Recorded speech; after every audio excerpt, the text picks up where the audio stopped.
Order. Welcome to this morning's meeting of the Culture, Media and Sports Select Committee, and today is the third oral evidence session of our BBC Royal Charter Review inquiry, and we're joined by our first panel, which is Iain Dale, broadcaster, author, journalist, podcaster, a list as long as my arm of achievements, and similarly Jordan Schwarzenberger, the CEO and founder of Arcade, but also very well known as a key figure in the Sidemen collective. So you're very welcome.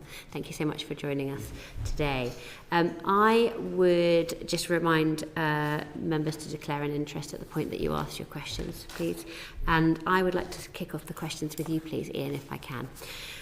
What's your answer to the argument that the BBC is a public good and should be paid for by households irrespective of whether they watch live TV or whether they watch BBC News, or all they do is listen to the West Ham game on Radio 5 Live? Thank you, Chair. First of all, thanks for inviting me to give evidence. I should say I'm speaking in a personal capacity. I do not represent global media in what I say. I think that argument held up until maybe the last 20 years, where people have so much more choice as to how they watch and what they watch. And you see the drop-off in the number of people paying the licence fee. People don't see why they should have to pay a licence fee, even though we could all articulate the argument that public service broadcasting needs to be funded by the public. Most houses now have subscriptions to Netflix, to Disney, to whatever. So they're used to paying for subscriptions, and rather, I think a lot of people resent the fact that they're effectively paying what 40 years ago we would have called a poll tax. And I remember writing a piece 6 years ago on the future of the BBC, where I said, well, it's up to the BBC to come up with alternatives, because they must realise as an entity that things will have to change at some point. But I don't think they've risen to that challenge at all in terms of the alternative to the licence fee and in terms of what they should or shouldn't be doing as a broadcaster.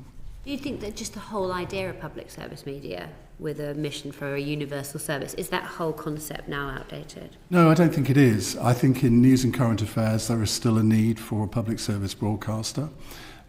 We see how the provision of news has proliferated, fragmented over the past 20 years, I would say. People get their news from all sorts of different sources. Now, back in the 80s, 90s, you only had a couple of sources to get your broadcast news from. And I think people still want to have an impartial news provider that they can trust. Now, I think the commercial sector is capable of providing that. I think we do a good job on that at LBC. But I think the BBC has such a track record that it would be a shame to throw that away. And so I think there is a case for public funding of a news and current affairs broadcaster. Whether there is a case for the public funding of Radio 1 Dance, I would question. Very much. Jordan, can I move on to you? Yeah. You've described in one of the newspaper articles I read that the BBC is like the Titanic. That it's, can it avoid the same fate, do you think? I think it can. I think the way to do that, though, is going back to more first principles around why it exists. I think to Ian's point, the nature and the landscape of media has shifted so rapidly over the last 20 years or so, to the point where, my consumption as the resident Gen Zer in the room, I'm 28 years old now, never mind Gen Alpha and below, it's so vastly different to the world that came before it. And the mission, if you will, of the BBC to provide for that old era doesn't really work, I think, in the same way today. Now, that doesn't mean I don't believe that it shouldn't exist and shouldn't exist to avoid the iceberg, so to speak, and I think it can, but it will require, I believe, a quite drastic shift. One that I do think, from speaking to a lot of people there, they're aware of, it's just how quickly you can turn the tanker. And I think that, again, some of the assumptions around the mission, also how it can justify itself to a generation that maybe doesn't see it in the same way that their parents or their grandparents did. I think those are the principles that we need to hopefully cover today. This is fascinating, because that's what I was going to ask you, is how do you think the younger generation, obviously I am not Gen Alpha or Gen Z, as much as I would like to be, how do you think younger audiences do see the BBC? And specifically, How do they view this whole concept of having to pay a license fee as well? Yeah, I mean, look, not speaking for obviously everyone in my generation, I would say from anecdotal experience, seeing the way that it's talked about, there's a fundamental misunderstanding, or not even a misunderstanding. The idea of public service broadcasting just doesn't really equate with the Gen Z or Gen Alpha experience of digital media, right? If you think about it, they have endless choice. YouTube is their principal destination. Social is their interface to culture. Why am I forced to sort of pay and engage with something which ultimately is pressed upon me, which used to exist in a one of 4 or 5 options? Today I have infinite options, infinite choice. When I think the biggest shift that's gone on really is the decentralization of media, going from central sources to, you and I can personally shape our own experience of what culture is and connect with media around the world. How does that then for work if you as a young person are saying, well, yeah, but you have to engage with this and you have to pay with it and you have to also believe in it? Those are very sort of key steps that I think are really hard. And I think as the generations go down the line and get younger and younger and ultimately more and more personalized and decentralized, the mission needs to be even clearer to them. But I think there's a chasm there actually between those two things. Are there any particular bits of what the BBC does that you think are valued by the younger generation that you would sort of hold on to, that would hold precious to you? Yeah, I mean, I think if you ask like most, I don't know, the average 18, 19-year-old, they might say, okay, Radio 1 when I'm going to school in the morning is great. They might say that The Traitors was good because I got to watch it with the family. They might say that, a few other shows from when they were younger, maybe sort of, CBBS and obviously the children's programming. I think they might have nostalgia towards that. But I think it's hard when, again, you're faced with a world of global choice to not say, yeah, but actually that's a tiny part of my pie. The vast majority of the consumption is Netflix, it's YouTube, it's the 100 creators that I enjoy, it's the Sidemen, whoever it might be. Do you think there's any strength in the argument that without the BBC we hear too many American voices? Young people are brought up with too many American voices. Do you think there is strength in the argument of saying we need to hear more British stories, more British voices, more British culture?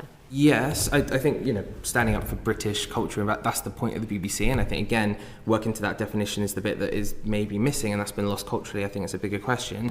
In terms of hearing British, yeah, for sure it should be, but the reality is you're now competing, whether you like it or not, with, in the kids sector, for example, a Miss Rachel or whoever. I know that's come up previously. The challenge is you're not going to, other than try and get rid of Netflix from existence or YouTube, you're not going to get rid of that reality that global media now competes with British media, and you have to either compete or provide something totally different. And I think that's the sort of existential question that's quite hard to reconcile, actually. Yeah.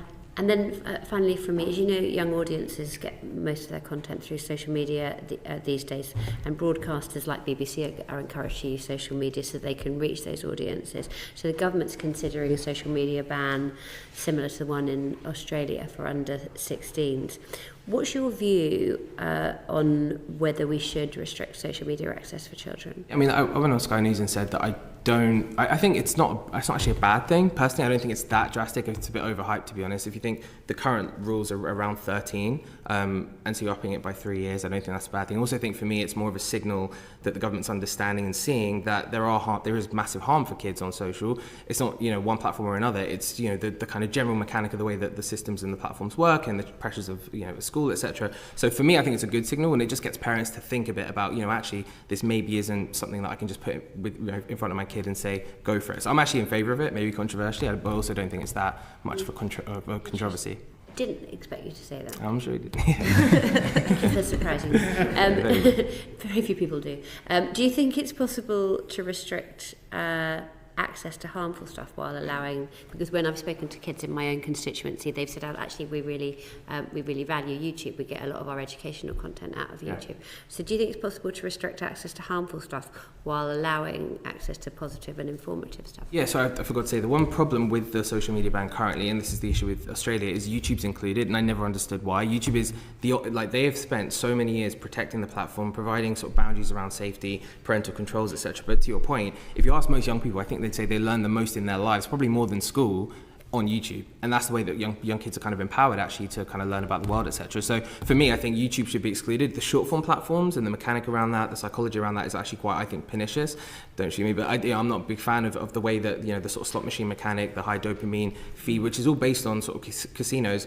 There's no way that that's conducive to the good of children, without a doubt. But I think YouTube, high intentionality platform, you go there to make selections, you make playlists, and you learn so much more than any other platform because it's all about intention and choice versus being fed something that you have to then siphon through. So it's very different. If that's excluded, fine, but I wouldn't include it.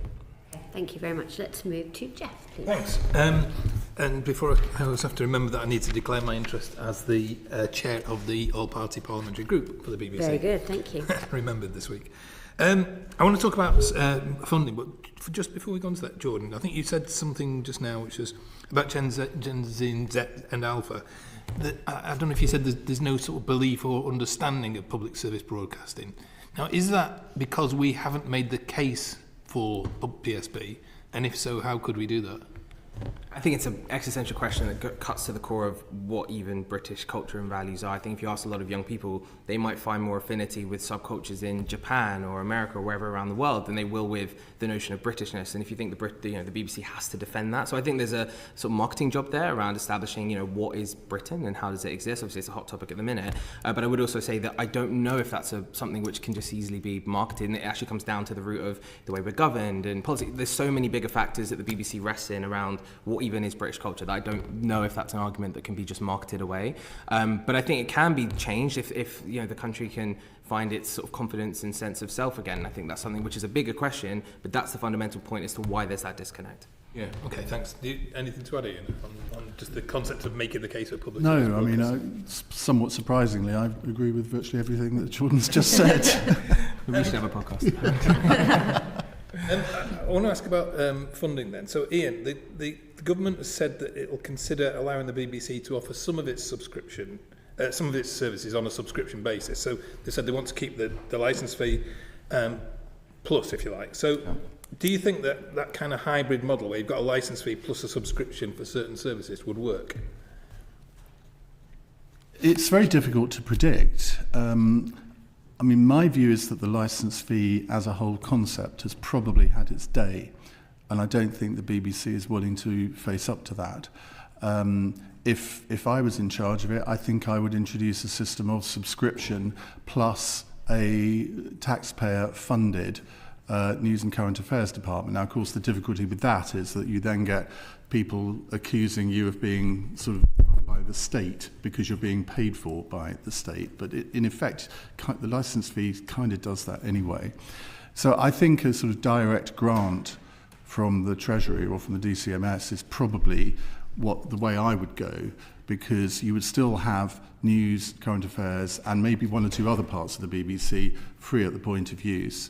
But you wouldn't have all the administration of the licence fee. You would certainly free up the courts quite a lot if you got rid of that. I think What? Courts. courts. Okay, sorry. I mean, I can't remember the statistic, but it's quite a high percentage of magistrates' court time is taken up with licence fee non-payers. So that's probably the way I would look to go. I mean, I think in the end, they've got to decide which parts are absolutely integral to public service broadcasting and which are not. I think there are parts of radio that you could say are not and could be done by the private sector, and indeed already are done by the private sector. I mean, I mentioned rather flippantly Radio 1 Dance earlier. Well, that only exists because it was set up 5 years after Capital Dance. They saw the success of Capital Dance and decided that as a public sector body, they needed to compete with something which was already being provided by the private sector, which, to me, if you're under pressure with the licence fee and your general funding, and then you make out that it's not going to cost you anything because you're just going to play music, there won't be any extra staff involved, but then after a few years you do employ staff and you put it on DAB+, then it's costing millions a year to run. And it's not just one radio station that does that, they've done it for all sorts of others. So I think it rather sticks in the craw to a lot of us in the private sector when we see things that we've innovated and the BBC then capitalise on when they don't actually need to. What about something like, say, Radio 3, which puts on maybe more challenging, more innovative product on it that might not be commercially viable? Radio 3, I think, I do class as public service broadcasting. It's very different to Classic FM. I mean, Classic FM was set up to challenge Radio 3's hegemony in that area. But Radio 3 provides news. It I think, has a breakfast programme that covers quite a lot of news. So I wouldn't put that in the same class as maybe Radio 1 and all its ancillary stations, or possibly also Radio 2. What content would you say needs to be not behind a paywall? So, in addition to the things you've mentioned. Well, I think the BBC has a role in sports broadcasting, but not the traditional role. It's always seen itself as the predominant broadcaster of football. It no longer is. It has Match of the Day, but Match of the Day has a relatively small audience compared to what it used to, somewhere between 2.5 and 4 million people every Saturday. But it's costing the BBC £75 million a year to get the television rights to broadcast that. Most football fans would argue, I think, I can't speak for everybody, but I think that they would argue that Sky Sports does a far better job of covering football than the BBC does now. So say they decided, well, we're not going to do that. We're going to concentrate on maybe some minority sports, which the commercial broadcasters just won't broadcast for whatever reason. So an example of where the BBC has done this very well is women's football. I mean, I think without the BBC, women's football would not be where it is today. It's given it a prominence that is probably out with its sort of size of live audience, if you like. The number of people that go to see women's football, it has increased. But I was reading an article yesterday that 41% of those people that go to see women's football go to see Arsenal. Bizarrely, I mean, I can't understand why they would. But I think the BBC has done a tremendous job there, and that we could go through a lot of other sports where they probably could have a role. But can they really justify paying £75 million a year? I don't think so anymore. What about the argument? I mean, I think the BBC does football very well, actually. But what about the argument that I'm not saying it doesn't do it well, but it's whether it should do it at all. Yeah, but what about the argument that it brings people in to watch sport on the channel, and that if you had for it, I mean, I always go back to the example of cricket and the fact that young people seem to not be as interested in cricket as when I was a kid, and the test matches were all on TV every day. Well, I mean, just to finish off on football, they've just abandoned Football Focus. I mean, a programme that's been running for 52 years. I've got no idea what that programme costs to produce, but they've decided that it doesn't really fit anymore. It's costing them too much. If you're going to cover professional football with any degree of professionalism, surely you need a programme previewing the matches as well as broadcasting brief highlights from the matches at the end of the day. I mean, cricket has all sorts of traumas because of the different forms of cricket. And, I mean, again, I think many people would say, well, without Sky, cricket would have disappeared on television a long time ago. And the BBC, I suspect I'm a bit older than you, but certainly I agree, when I was a child, watching 5-day test match cricket was brilliant on the BBC. They had the best commentators. It was fantastic coverage. Test match special on Radio 4, as it was then. Was it on Radio 4? Yes, I think it was long wave. I mean, it was just a cult thing. But cricket has not kept up with football in terms of its appeal to the general public, and broadcasters obviously react to what audiences they think they can get, and they can't justify broadcasting cricket in the way that they used to. I mean, there used to be county cricket on the television, but you couldn't justify doing that now. Can I ask both of you, the consultation didn't have an option of a BBC fully funded by subscription, so I can ask both of you whether you think it should have had that, and what do you think about the argument that if you had a fully funded subscription-led BBC, it would not be the BBC we'd know it, and it'd only kind of commission what's commercially viable? Yeah, I mean, my view on this would be that the BBC is currently incentivized by numbers, growth, performance as much as anyone else, it seems. Like, they, in a way, follow trends and listen to audiences, and they try and keep up in a sense. So it isn't around, a massive divergence from the content they're currently making. I don't think it would change things too much. I think it would probably be a healthier dynamic with the audience. I think that is ultimately the end goal. My personal worry would be that it'd be too much too soon, and the animosity actually that's been built by the licence fee over these years would almost result in people pulling out of almost sheer kind of frustration and anger. So that would have I think a bit of a carpet pulling effect. Given that 65% is funded by the licence, it's just for me too much personally. I've gone back and forth on this, but I do think it's too much to pull it totally.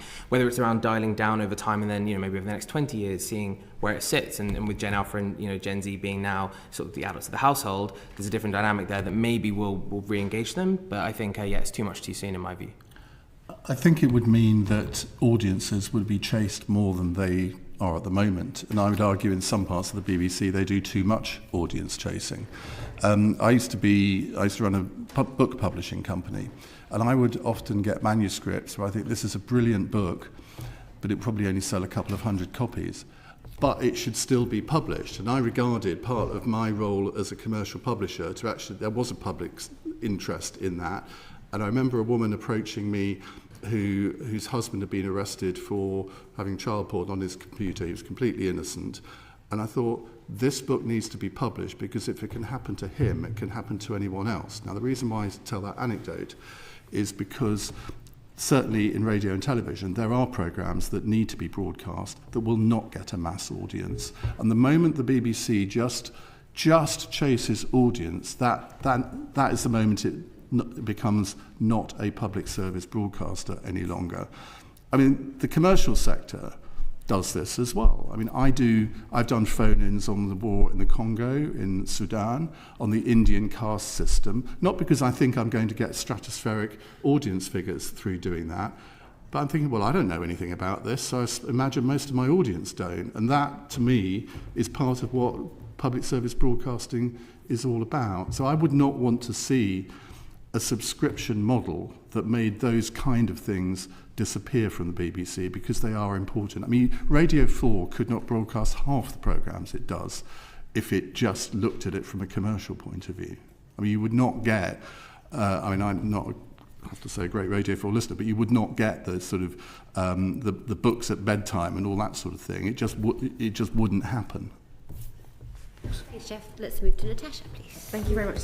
Just to pick up from that, Iain, you've kind of talked about the BBC being smaller and focusing on a much more tighter sort of remit and kind of the content that it looks at. So what, just to kind of tease that out a bit more, what things do you think it should be doing specifically? So what should it just be current affairs? Should it just be news? Should it just be that sort of thing? Predominantly, yes. I can't sit here and give you a sort of rundown of each different department, whether I think that should go or not, but I think the general rule of thumb is if there is a public service element to it, it should stay. But then you get to the problem of BBC One, which is the most commercial channel that the BBC has. I mean, you could easily argue that programmes like The Traitors, that's not public service broadcasting. I don't watch it, but so many people do. It obviously has a great appeal. But a lot of their Saturday night broadcasting are things that the commercial sector could easily do. So there's always going to be a clash here. I don't want the BBC not to do any mass sort of public appeal broadcasting, but you sort of, I think in the world of radio, I mean, the BBC has effectively decimated local radio. It doesn't want to do local radio anymore. You can see that by the amount of money that they put into it now compared to what they did 10 or 15 years ago. They've amalgamated programmes across different regions, so it's no longer local radio at many parts of the day. Breakfast and drive time, they still have their own programmes. And this is actually reflecting what's happened in the commercial sector as well. So either you want to do local radio or you don't. And I think they've got to make that decision. Either you want to have comprehensive politics broadcasting or you don't. And I mean, where are the Michael Cockerells of today for the younger members of the community? I mean, Michael Cockerell was a documentary maker who used to make the most fantastic hour-long documentaries for BBC Two. And he would interview somebody who'd maybe been Prime Minister or a senior minister and take them through their career, and it was just the most gripping television, even for people who weren't political geeks like me. The BBC does not do that sort of thing anymore. They've abandoned at least half of their regular political programmes. They've abandoned a lot of their foreign affairs coverage to the extent that, I don't know, Jordan, if you're like me, but to get really good foreign affairs coverage, I now go to Al Jazeera English. It shouldn't be like that. And it's because, through successive rounds of budget cuts, it's the News and Current Affairs division of the BBC that has been hacked away at over the years, and we're now seeing the result. So when you say, well, let's get, how does the BBC get more younger people interested in news and current affairs? Well, they haven't adapted at all to the new environment. I think we at LBC have. I'm not saying that as a commercial boast, but I mean, our market penetration in the 15 to 24 age group puts BBC Radio to shame. Now, I can wax lyrical about how that's happened, but it's all very well to say that you are want to cater for younger audiences, but unfortunately they haven't managed to do it on most of their radio output. Is perhaps the argument for the BBC is that, and maybe Jordan, you can kind of say what you think about this, perhaps they focused on content that they assume younger people want to see, so they will have put more into maybe YouTube, or they've got that deal that they're trying to get together at the moment, because isn't part of the challenge that the BBC has to stay relevant? I mean, we were talking about how we attract younger audiences and what they want to see and what they want the BBC to reflect in their lives. How do you do that if they just focus on, say, content they don't think necessarily younger people want to see? Yeah, I mean, I think to your point, Iain, as well, around them chasing audiences, surely that's already happening in the sense that you're looking at license fees and you're saying, well, this is effectively a subscription. People are paying, yes, there's a level of force there, but we have to stop the churn because ultimately prosecutions are, hard to enforce, and there's more sort of threats and letters that go through the door. But nonetheless, we are basically trying to keep that license fee payer happy. So they effectively become a subscription payer, right? And so you're following the same level of sort of incentive that the commercial sector would have anyway. In terms of reaching young audiences, I think, to Ian's point, I think where young audiences are being drawn more by, I guess, the spirit of social media and decentralization is more irrelevance, content that's slightly more out there, that has a bit more edge, that, is maybe driving some of the audiences over to podcasting. Of course, as we know, in America now, I think obviously it's American stat, but 74% of people get their politics and news from podcasters. And the answer, why, obviously the big question is why, is because there's more in the audience's view, generally speaking, a greater sense of potentially honesty, lack of bias,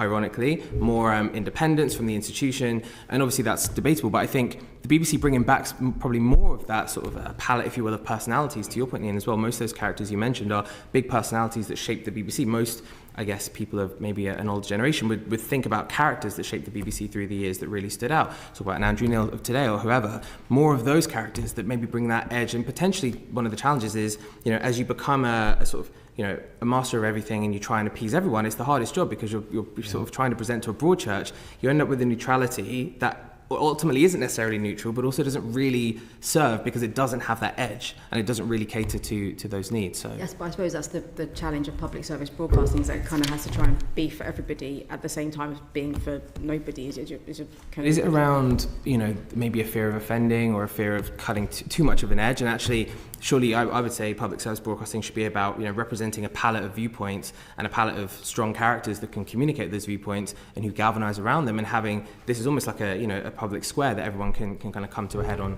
key issues. I think that's a good point. So that I'll kind of go to that. So in terms of the BBC, on one hand maybe smaller and focused on a much tighter sort of remit.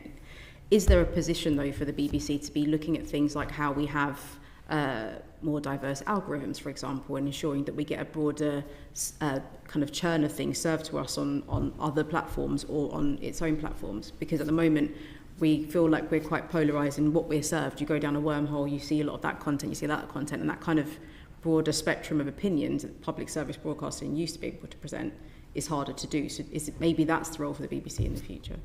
Yeah, I mean, I think it's facing up to the reality of decentralisation and decentralised media and personalised feeds, and the fact that you now have to play in those arenas. And that means, again, that you might have to be a bit more sharp and a bit more edgy in order to cut through, because people are now driven more by their own tastes and their own viewpoints and beliefs. And how does the BBC play a role within those, to your point, the rabbit holes that people can get themselves into, to be a counter to those, but also to have a voice that isn't too vanilla, that it doesn't cut through. And that's, again, the nature of communication today. It has to be a bit sharper. And I think that's one of the bigger, to put on news and current affairs, affairs. Why has LBC done so well? Because LBC does cut with a strong edge and understands clips and everything else. Not to say the BBC doesn't understand those algorithms, but the characters that it's backing maybe need a little bit more sort of sharpness, I think, to them potentially. Just on that, on the whole clip side, during all of the Brexit referendum, I mean, as it went on for all those years, I mean, James O'Brien, who I totally disagreed with on that issue, but he almost sort of pioneered the viral clip during that, and that's what attracted a younger audience to LBC, to the extent that, and I don't know whether this is still the case, but I remember hearing a statistic which completely bowled me over, that, and this was probably 2019, 2020, that in the 15 to 24 age group, we were out doing Capital Radio. Now, I mean, if you think about that, you would never think that would be possible. As I say, I don't know whether that's still the case. But it took the BBC a huge amount of time because of their, well, on the one hand this and on the other hand that approach, which I completely understand. A lot of their current affairs presenters weren't really able to go into it in the same way that we were able to, where we as presenters are encouraged to have opinions and express them and encourage our audience to challenge them. Now, I think there are BBC presenters who've gone slightly down that road, but I mean, I wouldn't want to be one of them, because you step off that tightrope and your career's at an end. Just finally, because our colleagues want to come in, just the kind of the idea of the BBC's kind of role in the creative sector more broadly, and its sort of its ability to be a bit of a catalyst for creativity, especially around the regions and out of London. Do you think that's something we need to be pushing the BBC to be doing more of? Is that maybe what the role of public service broadcasting could be in the future? A bit more of even leaning in more into that kind of creative base and ensuring that our creative sectors are supported? Yeah, we can. As long as it doesn't push out local content, because I think one of the issues that the BBC has had to contend with over the years is that if it sees the commercial sector doing well in something, as I mentioned before, it then tries to create a rival to it. I used to present on a digital station called One Word. This is back in like 2003, and it was effectively what Radio 4 Extra is now. Lots of books, lots of arts things, and it did very well. The BBC noticed this and so decided to create BBC Radio 7, which then became Radio 4 Extra. And within 6 months, One Word was out of business. And they've done this in so many areas, in magazine publishing, Match of the Day magazine. 2 or 3 monthly football magazines went out of business when the BBC started Match of the Day magazine. Why would the BBC feel the need to publish a football magazine? You look at the way that the BBC local news coverage has, because I think, I mean, I'll give them a bit of slack there, where it has been more difficult for local newspapers to survive, and they've sort of stepped into a gap. Now, you could argue that it may be a good thing, but not when it becomes effectively a monopoly. So I think the BBC has a huge role in the creative sector more generally, but it has to be careful not to be over-dominant. Yeah, I would add to that and say that, you know, to the point on entertainment and some of the more sort of public appealing content, there's a massive role that can be played for, you know, the production industry at large, which is struggling, you know, and it's probably its worst crisis ever. 2/3 of the business is out of work. Most people are struggling as freelancers today. So for me, I think, yeah, the BBC should play a role at, and I think they do, but, you know, an increasing role of lifting up the creative economy and providing opportunity and distribution for creatives and storytellers who might not get their stories heard in an increasingly competitive private sector, right? You look at the likes of Netflix and others, and, you know, have a lot of love for them, but they're, you know, they almost sit at the top of this, you know, avalanche, if you will, of pitches and briefs, and everyone's competing for tiny space. The BBC can open that up. They have the distribution to do it and provide space and oxygen essentially for storytellers in this country who aren't currently heard, or who have ideas and are trying to get them funded but don't have the funding for them. So I see it more in a way of, you know, a grant maker, VC, if you will, of the next wave of exciting and brilliant creatives who don't currently have a route to get commercially funded. And I think that's a massive role, and that's why, in my belief, there should be that strong entertainment and, you know, beyond, you know, the news and current affairs side of it, because they can make those bets that the private sector just won't make, because it might not make money in a conventional return sense. Thank you. Iain, just going back to your point about the BBC stepping on the toes of others, whether that's publishers or broadcasters or commercial radio, do you think there's a greater role for Ofcom to step in when the BBC does that? Well, to Ofcom's credit, I mean, they're obviously a wonderful institution because they regulate me. To Ofcom's credit, they've already started doing this. If you look at all of the farrago about BBC Radio 2 Extra, where Radio 2 had effectively ignored their traditional audience, the over 55s, over 65s, and brought in a lot of ex-Radio 1 people who naturally appealed to a slightly younger demographic. And so Boom Radio started as a digital-only station, digital and internet. It was started by two guys, Phil Riley and David Lloyd, who 20 years ago were running LBC, so I know a little bit about them. And they, almost from day one, got an audience of over 500,000 listeners a week. People that should, in theory, have been listening to Radio 2. And they've grown that audience since they started. And so the BBC decided to do exactly what they did to One Word and effectively launch a rival to shut it down. Ofcom saw exactly what was happening, and it did take a bit of time, but Ofcom got there in the end, and they told the BBC, no, you're not going to do this because it will have this terrible effect on the originators of Boom Radio. So I think you're absolutely right with that question. I think Ofcom have a key role to play here. And look, I can't blame BBC executives for wanting to get as many listeners as they can. We all do. It's a natural thing to do. If you're in the industry, you want to attract listeners. But you can't do it to the market exclusion of others. Thank you. Cam? Thanks, Chair. I'm not really sure if I have a question here, but I've been listening to what you've been saying. So, Iain, it sounded like you sort of... You didn't want the BBC to go after football because Sky Sports does it better. Don't let me put words in your mouth. But it sounded as though you lamented some of the stuff the BBC's walked away from, like the precursors to matches. Jordan mentioned the popularity in Gen Z of podcasting, and I look at my own activity there in hindsight. I watch Gary Neville, Jamie Carragher, Roy Keane having those conversations around a table. Any Tottenham supporter loves Arsenal Fan TV when they lose. It's gripping in a way that Match of the Day simply isn't. And I think it was Iain that mentioned that the BBC is sort of stuck in the past 20 years ago.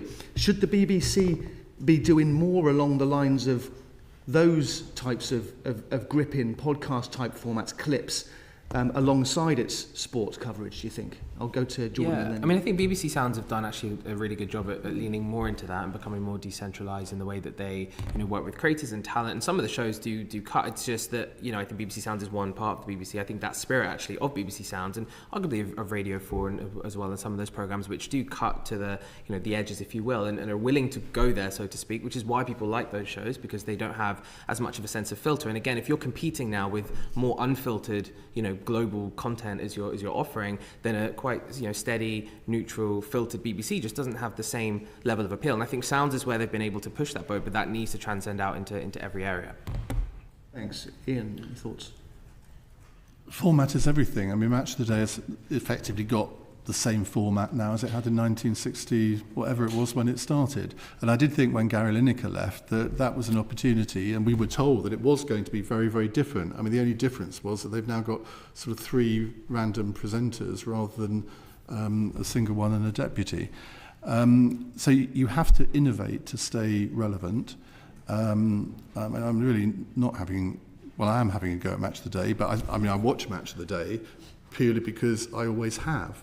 And this is where my generation, and I plead guilty to being a boomer, my generation obviously have a very different perspective than Jordan's, but there is a crossover. I mean, I totally agree with you on what you said about podcasts. I mean, I got in quite near the beginning of the second wave of podcasting in this country when I started a podcast with Jackie Smith called For the Many. And it became quite a culty podcast, particularly among a younger audience, because we deliberately tried to make it relevant to a younger audience as well. So I think we can all get obsessed about our own particular hobby horses, and you've worked out what mine are, but everybody will have a different view. But what we don't know is what the BBC's own view is, because I think they've been very bad. I mean, they've lacked strong leadership in terms of saying, well, look, this is where we see the BBC going over the next 5 to 10 years. We recognise that we're not going to do everything, and these are the areas where we've decided that we're not going to continue with. They just don't do that because they feel they have to placate all the different interest groups. And I have some sympathy with that, because whenever they announce a radical change, like closing Six Music, for example, the audience for Six Music obviously don't want them to, and they react badly, and then the BBC then backtracks and says, oh no, we won't do it after all. And there's lots of other examples of where they've done that. And they will argue, well, we're listening to the people, and to an extent they are. But I mean, if you ask me a question, what did I think Tim Davie believed the future of the BBC should be, I'm not sure I'd be able to give you a very coherent answer. Thank you. Thanks, Chair. Move to Rupert, please. Thanks. Hi. And I guess my declaration of interest is I was a very lowly BBC employee in the 90s. When Radio 5 first started, I learnt how to splice up tape on a ewer. I don't think they exist anymore, very old-fashioned big tape recorder. Anyway, look, really interesting stuff. I wanted to carry on some of these themes and talk about the sort of overlap with YouTube. The new Director General is an ex-Google executive. I think that has raised eyebrows amongst some of the staff, that it's not a program maker who knows the sort of cutting room floor and all those pressures of doing editorial. And I think I've heard on the grapevine that he's quite interested in commercialising stuff. I mean, some of the stuff you've said, Jordan, that there's been the drop-off of under 50s watching linear TV, you have to move with the times. What do you think of this YouTube relationship that we're hearing about, and do you think it's going to work? I mean, I'm probably a bit biased here, but I do love it, and I think it is the right type of person for the role, in the sense that, you know, Matt comes with a deep understanding of how to evolve and innovate over 20 plus years at Google, leading the company that's probably innovated the most of any company in the sector. So I think him coming in is that sort of revolutionary change, actually, in the statement that it makes, that actually, you know, the BBC isn't going to stay where it was, it is going to push forward, and it will have to take bets that are going to sit outside of the traditional media paradigm, because Matt isn't from that world and you won't see it in that way. So I'm actually quite energized by it. I think also understanding that, yes, YouTube is a pipe. Ultimately, YouTube is the equivalent of Google. It's not social media, it's a search engine for video, and BBC must and should have a presence in that search engine in order to be seen by, you know, the huge audience of young people and older people. It's not, you know, just young people watching YouTube who are now consuming it on the big screen, on the small screen, etc. It's a pipe of content. So I think Matt understands that obviously deeply. It's good that, you know, he carries with him those deep relationships from YouTube, because he'll be able to hopefully bridge those two worlds together, because relying simply on linear distribution, as we know, is not going to work.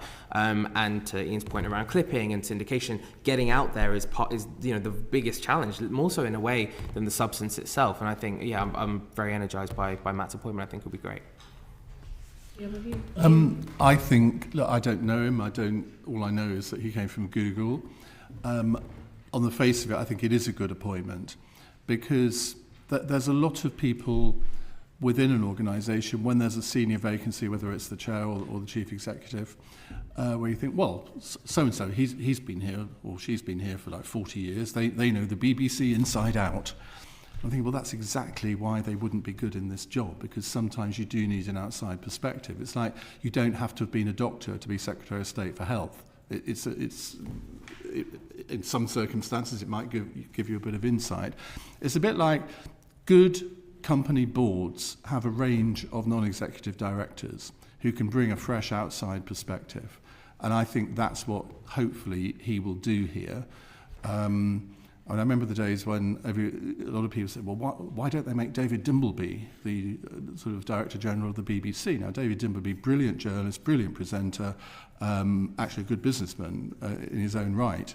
Would he have made a good Director General of the BBC? We'll never know, but you could argue that having also been effectively institutionalised, that might not have been the best background to be a Director General of the BBC. So I think he stands a reasonable chance of bringing a fresh approach in with an understanding of the internet broadcasting world. I think there is going to be a deputy, because the other one, it's such a big thing, the BBC. It's so vast. It's almost like the NHS, that I think he was juggling a lot of plates. So isn't the new model there will be a deputy as well? So maybe that person they can Well, there always has balance. been a deputy, I think. Yeah. No, I don't think there was under the last thing. Well, there may not have been over the last Which is one. There certainly was back in the day. Right. I mean, I'm talking about my immediate experience on this committee and when the whole hoo-ha happened in the autumn.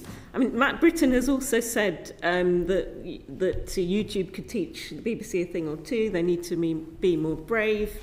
But isn't the danger that sort of when you get algorithmic-driven content, it does reward strong emotions and particularly anger?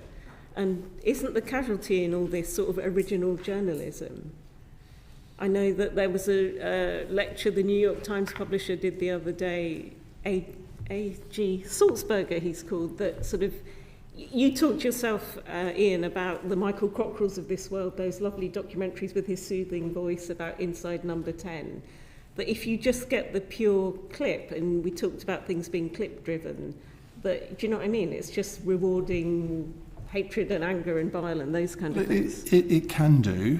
I don't know what it says about me that I just get dog videos on Instagram, but I think most people, I mean, I get most of the music that I now download is because I've seen somebody singing a new song on Instagram or YouTube that I quite like, so I then go and see what they've done. And I think you can translate that to current affairs. If you see somebody saying something interesting, whether it's angry or not, you then think, well, I don't know who they are, and then you look them up and you use that to educate yourself. So I think we get slightly obsessed about all of the hatred and anger stuff. It's not all like that. And most people, I mean, once your brain is developed, you sort of hopefully can weed out what you think is the sort of horrible stuff that maybe you don't want to continue watching. That it goes back to what we were saying at the beginning about, well, young minds don't necessarily have that ability to filter that out, and they might well take something as fact, even though to the rest of us it might not seem that way.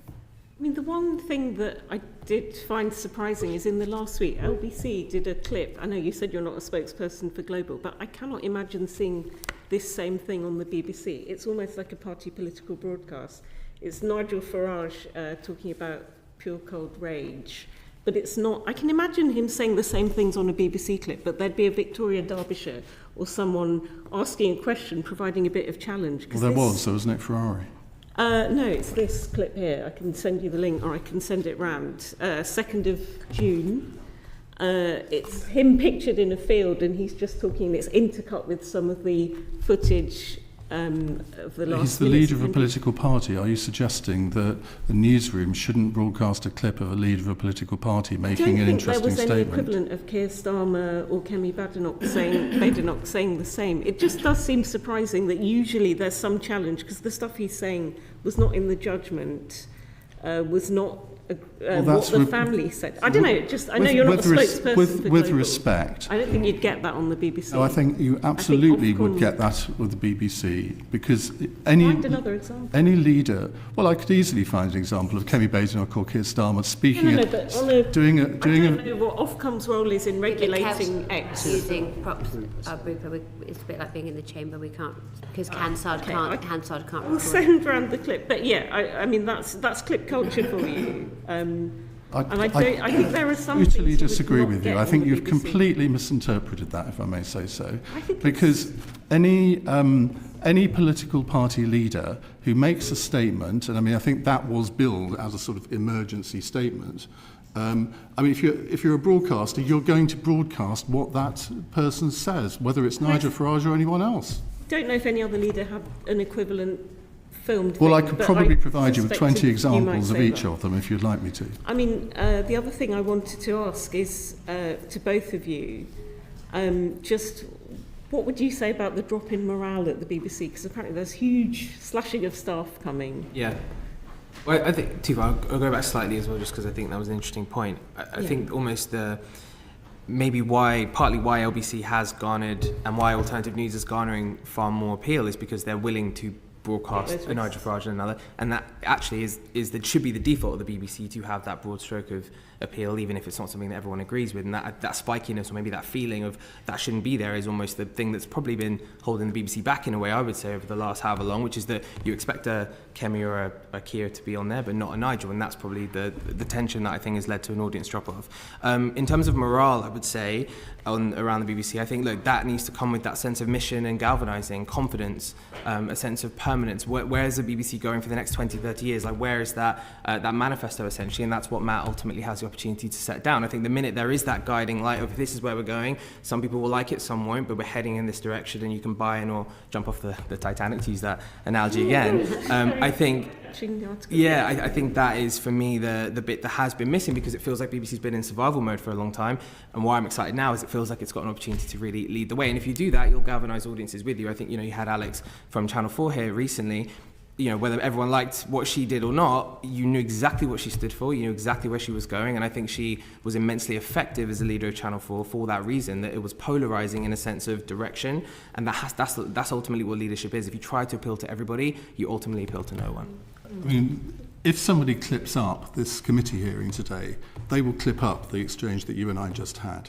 Because it was a little bit spiky. Well, I don't know. It wasn't you who's responsible for putting that out, but it did look like something you put it to see me, on the BBC. And I know you're not a spokesperson for Global, but Ofcom has rules about impartiality and those. They absolutely do. Usually, you get a bit of challenge. They absolutely do. In 16 years, I've never had an Ofcom judgment against me. No, I'm not saying you have. I'm just saying that clip was a bit surprising. Let's move on. Thank you. Okay, Natasha. I just had a very quick follow-up question around, because originally it was about YouTube and the relationship the BBC can possibly have with YouTube. There's been a discussion around things like prominence and ensuring that public service broadcasting, given that we all pay for it, has a greater weighting in terms of, say, if it's something algorithmically driven. I guess, Jordan, given your kind of how you've managed to create your own brand and your own platforms and your own, success, how would you feel about kind of public service broadcasters being given more prominence on YouTube? I think that was the question that got me a bit riled up in that Titanic article, because I was saying, well, why should the BBC have a leg up on a private platform like YouTube, when actually the whole premise of YouTube is it's totally meritocratic, and the sort of scary algorithm, all that really is signals around if the content is good and is liked, and if the audiences are choosing to watch it. And that doesn't mean you have to provoke negativity and emotion. Of course, by virtue of fallen human nature, we are drawn to those emotions, but nonetheless, having a sense of understanding around packaging and around retention time, all of those things, the rules that everyone has to play on to succeed on the platform, the BBC shouldn't be, I think, devoid of that, and should have to enter that arena and compete for quality of content and the way that it's distributed on a private platform. You can't. For me, I don't personally agree with that. Now, the one distinction, potentially the two lines, children's. I do think actually YouTube Kids is effectively a controlled space by YouTube anyway. It doesn't play to those same rules. And then news, I also think there is a space for that. But in terms of the entertainment side of things, no, I wouldn't regulate. I would agree, Iain, with your point that foreign news seems to be a casualty. The programmes Hard Talk, Dateline UK, all gone. And I just worry that... They're cheap to produce programmes as well. This is what I could never understand. Yeah, they're not even expensive. No. Yeah. I mean, what can be expensive about having a black studio and a presenter and a guest? Yeah, I mean, I fear this will go worse. People say that they watch France 24 in English, as you said you do with Al Jazeera. I fear that if we had total YouTubeisation... Yeah, but then again... Those analysis programmes would be gone. The Michael Cockerells, I agree. Challenge with YouTube, they'll need to set a global template. They can't give UK special treatment, ultimately. So I think as long as there's a way for them to give prominence to public service broadcasters around the world in a way that's local to those territories, fine. And I think, again, Matt's a good person, of course, to help do that. And I think there could be value in it to that point that you could then distribute. But the reality is, in a world where everyone has choice, if the content isn't good and if it doesn't appeal to them, they just won't click it anyway. So that's probably I think that's the ultimate piece today. Sorry. But is it actually choice, though? Because I think, and I've got to say, I've got to declare an interest. I used to work at Channel 4, my husband still works there, I always forget to do them, sorry. Is it, though? Because an algorithm editorialises what you see. So it might be that you've unintentionally watched a lot of dog videos, or if you're an MP, watched a lot of other MPs, so all you get is all that, which is great content. That'll teach you. I have two accounts, one that is dogs and one that is MPs. So you're not necessarily actually actively choosing what you're watching, it's being editorialised on your behalf. So in that sense, should there be more transparency around what's constructed within these algorithms so that you do then have genuine choice about what is editorialized and what is put in front of you? Well, yeah, I think it depends on the platform, right? So social, which is not YouTube, social media, yes, is putting recommendations to you for you to swipe through to then help the algorithm to work out what you would like to then serve you more of that, right? So TikTok, famously, you can be on the platform for 20 seconds and it'll know everything about you, and it probably will, right, in terms of your preference. YouTube is not like that. It's a combination of both recommendations, so it'll, as you say, up next, recommendations on the side, as well as, the explore page and finding content that, might be good for you, but also they have a hype metric as well, so people can up hype the video and then that can serve it to more people as well. So there are various ways of content breaking out that is content that you wouldn't necessarily see, although yes, the majority of what you see will be around the interest areas that you have, but YouTube is specifically intentional in the way that it runs. It's not like the other social platforms, so I wouldn't conflate the two. And I do think actually the premise of YouTube and why it's so liked is because there is ultimate choice on the platform, and you can discover content at range, but you ultimately make the choice. With social, it's far more in your feed, and that's why using anger, shock, all those things will draw you into content that maybe actually you could argue there is a level of coercion in the way that they're framing the content to pull you in. YouTube isn't like that. Thanks. Bayo. Thank you, Chair. I sort of will like to declare an interest. I'm also I've done a lot of work with Beta Squad. I'm a sort of guest sort of support artist, or however you want to describe it. So, my kids think it's quite cool. Anyway, so this is for yourself, Jordan. How can the BBC be more relevant? How can it reach new audiences? I think a few things. One is, I think it's understanding that, again, this decentralized culture of content consumption that we exist in is highly competitive, and it requires a different tone in order to cut through. So relevance has to come with, I think, a tonal shift that moves away from neutrality and slightly more towards the, slightly more harsher, slightly more raw, slightly edgy content, which young audiences are craving. That doesn't mean that truth and substance can't be within that frame, but it's leaning into that a little bit more than the sort of more sort of suit and tie neutrality that the BBC is known for the older audiences that live in a society that's very different to the one of today. So I think it's tonally changing slightly. And then in terms of commissioning, which is what I think the BBC are doing really well at the moment, is commissioning creators, people who are natively growing audiences, and backing them in the same way that in a previous era you would back presenters to kind of come through the BBC ranks. How are you doing that with content creators of the next era? The other thing I think is leaning into formats on YouTube and other platforms that are slightly more debate style, that kind of allow different viewpoints to really come head to head and don't have a line of, okay, well, these are the views we just don't touch, because again, that's drawing people to other sources of news and political coverage, which is why they're booming, and the BBC sort of struggling on that front, as Iain mentioned. So I think it's tonally leaning more into the things that people are seeking for, which is less of the neutrality, slightly more edge. And again, that might be a bit prickly for some people to see the BBC playing in that field, but otherwise I do fear that it risks slight irrelevance. And doesn't it go back to that word brave, where instead of catering for an audience, you think you know what they want? And I think BBC Three is a prime example of this, where, I watch, if I happen to see a programme on BBC Three, I think, what on earth is going on here? Now, that may be because of my age. It's not on anymore. BBC Three? No, I know, but if you well, it's on. You can get it on Sky. Okay. Yeah. But for example, on comedy, one of the biggest names in comedy on the internet is Matt Rife. I don't know how many of you ever heard of Matt Rife. He comes up on my Instagram all the time. One of the funniest people I've ever seen. But his humour, shall we say, is quite dark. And he will pick on people in the audience, and particularly if they have a sort of unusual characteristic. He is hilarious. I've never seen him on the BBC. Frankly, I've never seen him on Channel 4 or anywhere else. But he's sold out 3 nights at the O2. And that shows you the power of the algorithm in a way, because I'm thinking, well, how do people in this country know of him if he doesn't really exist as a personality? Well, he does on various forms of social media.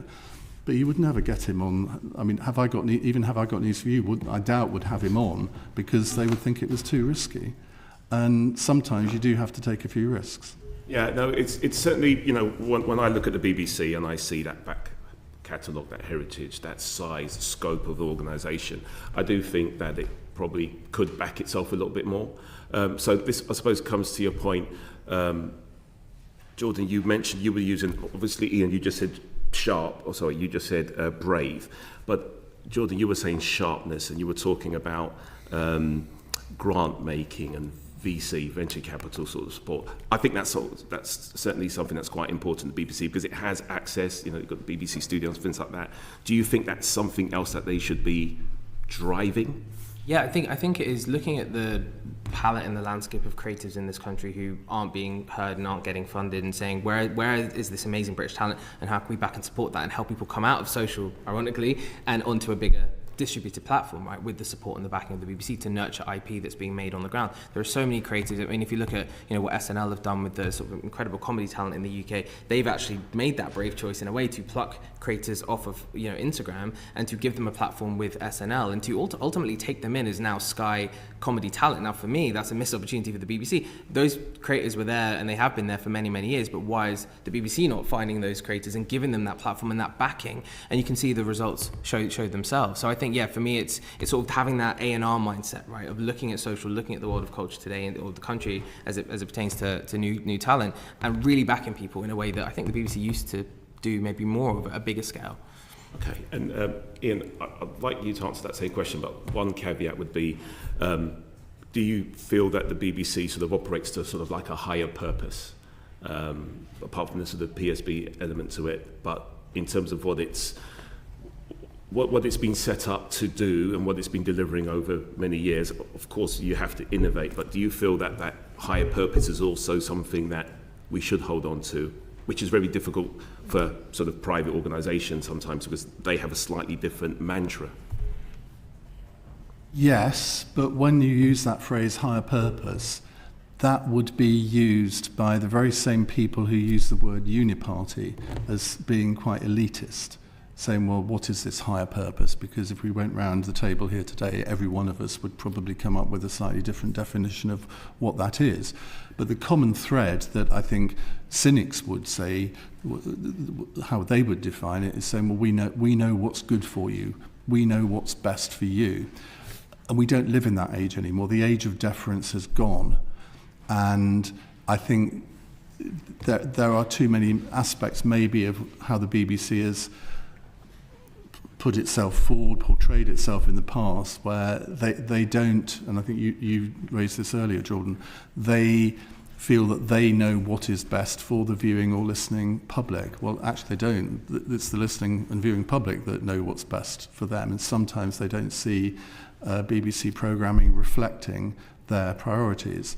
My partner, who's a couple of years younger than me, is one of those people who will rant at the television when there is something on that he thinks the BBC should not be doing, usually to do with, to coin his phrase, bloody football, because he thinks there's far too much of it on the BBC, and sort of every time he wants to watch what the programme that's normally on at that time, it's replaced by football. And everyone will have their own different priorities, but in the end we all think that we know what's best and what should be broadcast and what shouldn't, and sometimes the BBC doesn't reflect that. Yep, thank you. Thanks. Jordan, do you think there should be more kind of cross-pollination between the online world, the influencer world, and the BBC? I mean, for example, should we see the Sidemen on Celebrity Gladiators or something? I mean, do you think the BBC would benefit from reflecting more the culture of new media? Yeah, I mean, we've had tons of those conversations. We, have a really good relationship with the BBC team. I think the challenge is it has to really work for the creators, right? And I think Sidemen are at the very, very top of that tree. So what they need for it to work for them commercially, in terms of time, in terms of resources, is going to be very different to maybe creators who are starting off. So I think it's less about that top tier of creators and more the BBC going, and I've said this to them, I've been invited to speak at lots of things, which is, they really want to learn about this space. There's this world of creators in this country who are trying to break and trying to find audiences. You have the distribution to help them do that, and you have the money to support them in their careers to do that. Creator careers are very fragile. Typically, creators are living brand deal to brand deal, and some then don't get any for a period of time, and so there's a lot of volatility for them. How can the BBC provide that financial stability to back their careers and then give them a platform to shine? I think it can do that better than really any other institution, because they're not going to be guided purely by commercial end and principle. So yeah, for me, it's looking at the world away from the likes of the Sidemen, because ultimately we've tried lots of times. it's very difficult for it to work, because ultimately Sidemen go, well, hold on, we've got a video over here that will generate us this amount of money and has this amount of resource. That's worth our time, but spending however long on a gladiator set might be really, it just doesn't work for them. So yeah, and that's again the divergence between those two worlds. It's not one and the same. Not to mention the lycra. I mean, there's and the lycra. No, that's really helpful. I'm going to move on to Natasha. Just very briefly, just talking about iPlayer, and I suppose out of all of this and the sort of changing landscape, the BBC iPlayer has been quite a good thing for the BBC, and there's been quite a big bet that they made and quite early on, and has worked out pretty well for them. So just to Jordan, what do you think they should do to maximise the potential of iPlayer? Yeah, I mean, I love the iPlayer. I think it's been, I think for a lot of young people, if you said, what is the BBC, they would say iPlayer, to be honest. And I think the numbers actually bear that out. I think the majority, if not at least half, of BBC consumption amongst younger audience is on iPlayer, because again, linear has gone off a cliff for younger audiences. So no, I think iPlayer is brilliant. I think one challenge maybe is it's seen as a catch-up player, which is how it started. Is there a bolder shift into being more of that kind of subscription style service in waiting that could become the home for where the BBC really owns that space? And then does it have to broaden out from being a player into more of a, a destination platform in its own right? But I think it's great, and it's probably the best thing actually I think that the BBC has from a content perspective, because it leans into the reality that on demand is where people are today. They're not in linear. And then just sort of like, we've talked about YouTube quite a lot, and the sort of sense of the algorithm on that. I suppose with iPlayer, one of the good things, because it's BBC's own walled garden, and it can create tech and algorithm recommendation tools that are in line with public service broadcast values, that are in line with what if you ever find out what the BBC thinks it's for, what it thinks it's for. So how can it strike a similar balance, though, on a platform like YouTube, like you said earlier, that is privately owned and privately run? How can it be in those spaces where maybe the kind of tech and recommendation tools aren't in line with its public service values? Yeah, well, I think YouTube is around that top of funnel mass awareness. It's branching out and reaching audiences at scale. It's understanding that the platform has certain parameters around click-through rate and average viewer duration and the need for thumbnails and all of those things. That's how you reach huge mass audiences, and that should be the focus on YouTube. With iPlayer, where I think to your point, we were saying before around things like prominence, iPlayer can prioritize, it can curate, same way that Netflix can. It can give you recommendations. You can't force someone to watch something, but it can definitely keep a better sense of prominence, and it can advertise to the audience on iPlayer in a way that it just simply can't do on YouTube. So for those shows and for those products that aren't necessarily going to reach that mass audience on a platform like YouTube, which is very brutal and cutthroat in the sense that either people like it or they don't, and it's a marketplace of content. On iPlayer, you can be more editorial. So I think it should have that space for the shows and the programming that people maybe won't go to on a YouTube or on a social. I guess that's tricky, because in a global market, as we've said, and you're trying to retain people on iPlayer, you're going to want to catch their eyeballs, and they land on that first page, and you want it to be the thing that they've heard about, talked about on YouTube and whatever. So I suppose how they but it's pulling people in, space. Isn't it? Yeah. And YouTube's important because it reaches a mass audience and top of funnel awareness that drags people hopefully into iPlayer. And they want them to see that when they get on that platform. So the thing they've seen there, you're going to have to track it through. Sorry, that's going to get a bit into the weeds. And then just so finally, to both of you, I guess there's been talk about trying to bring other public service broadcasters onto iPlayer to make it a much better destination of just sort of British content and British public service broadcasting. Do you think that's a good way to go? What, so you'd have Channel 4 and ITV or whatever? Wasn't that the original idea behind BritBox? Yes, but yeah. I mean, I can't say I've got a strong opinion on it. I think if I was a BBC executive, I might regard that as going a little bit too far, because why would the BBC want to contain content from rival broadcasters? I'm not sure that would reach a very positive reaction from them.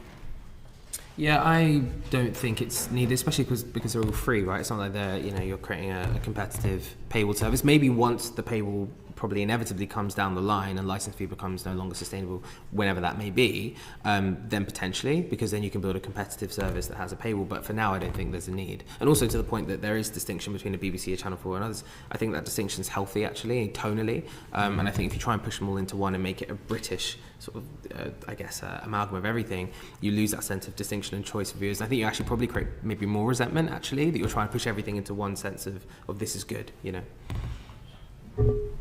And last, penultimately, I think, Vicky. Yes. Yeah, I find this really interesting, and I actually think there's quite a few things in terms of improving the BBC that you've really gone and touched on. But the two things that I wanted to talk about, which kind of both relate in terms of working class people, is one in terms of the BBC and providing less sport. And I would probably think that actually paying for Sky Sports is dramatically more expensive than paying for the TV licence. So, why would we not make sure that people got access to more of the sport that they want to consume, therefore getting their paths into other areas of sport? And then the other thing, which was, I know these were a bit kind of different questions, but I'm just getting my one in quickly, is on creators and lots of volatility and so forth. And actually, managing to get more working class people being able to come through, and actually that not being paid, having to put a lot of risk and so forth, it is quite a challenge. So what more do you think the BBC can do to make sure that it's representative of everybody as a universal service, particularly in terms of working class people that at times can feel a bit out of it? To whoever wants to go first. Yeah, look, I think the creator point is a key one there, right? I think if you think the one leveler of opportunity right now is the ability to access audience via social media and to create your own audience. That is the biggest leveler from a class perspective in this country. I think is not maybe talked about enough, that you can build an audience, whoever you are, and we see it all day, every day, on the likes of TikTok, Instagram, YouTube, people who, look at someone like an Angry Ginge and his story. He is now one of the biggest creators in the country, grew up in, an incredibly difficult area, single mum, and went through so much. And to see how somebody like that can transform their lives in the space of 3 to 4 years and go from where he was to where he is now is the power of social media. So how can the BBC help to amplify and accelerate those opportunities, finding the talent who are trying to build those audiences and accelerating that through financing and through distribution? So I think, actually social and this whole landscape that we're talking about is the leveler and is the way that I think the BBC can have the biggest impact, personally. I'll tell you one thing that they could do for creators is to have an accounting system that pays them on time, because they've just introduced a new, I'm not sure this goes to the working class point, but creators are from all sections of society, and they've just introduced a new system for freelance people to be paid, which everyone can see is a complete cluster, whatever. And it's outrageous. And why is it that every time I want an invoice that I get paid for an appearance on, I don't know, any questions or whatever, in the post, I get 2 pieces of mail. One acknowledging that I appeared on the programme, and secondly, with the VAT invoice, which each time they do that, costs the cost, and I think they send them first class. And I'm thinking, well, if they've got all these budgetary constraints, they know my email address, why can't they? It's a pernickety point, but it indicates a malaise in the system that they introduced these systems. They didn't apparently even tell their programs that they were introducing this system. So freelancers would go to the program producer and say, why haven't I been paid? And then they discover that there's a new payment system and they haven't even been informed. But on your first point, I think that it is an absolutely fair thing to say, well, not everyone can afford a Sky Sports subscription, because it is relatively expensive. Far more than the licence fee. But in the end, the rights holders for the sports have a duty to maximise their income. And we all know that the Premier League is now the preeminent league in the world. Everyone wants to watch it. And that is because of the money that they've had from Sky Sports over the years. It would not be the case had Sky Sports not existed.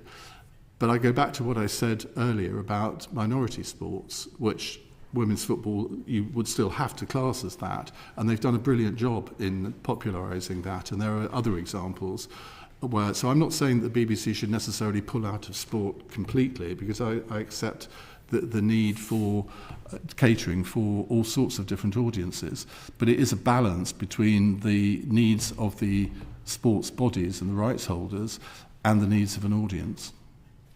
Sports is quite often, particularly kind of football, traditionally quite a working class, sport to engage with. So that's the You're reason obviously why- not an Arsenal supporter. Or Chelsea. No, but you know what I'm saying, and the ability to be able to consume that on TV at a cost you can afford, or go to the pub and so forth, and be able to watch it. You know, that's the reason why I was kind of linking the two. I mean, to be fair to YouTube, I mean, they now, I mean, it's through Sky Sports, I think, channel on YouTube. I mean, they have all of the goals before the BBC do now, and it's free to watch on YouTube. So you don't have to have a Sky Sports subscription necessarily to watch football. And that's the challenge for Match of the Day, right? What's the point if you can get your highlights how many hours earlier immediately from every platform that's broadcasting? Last but not least.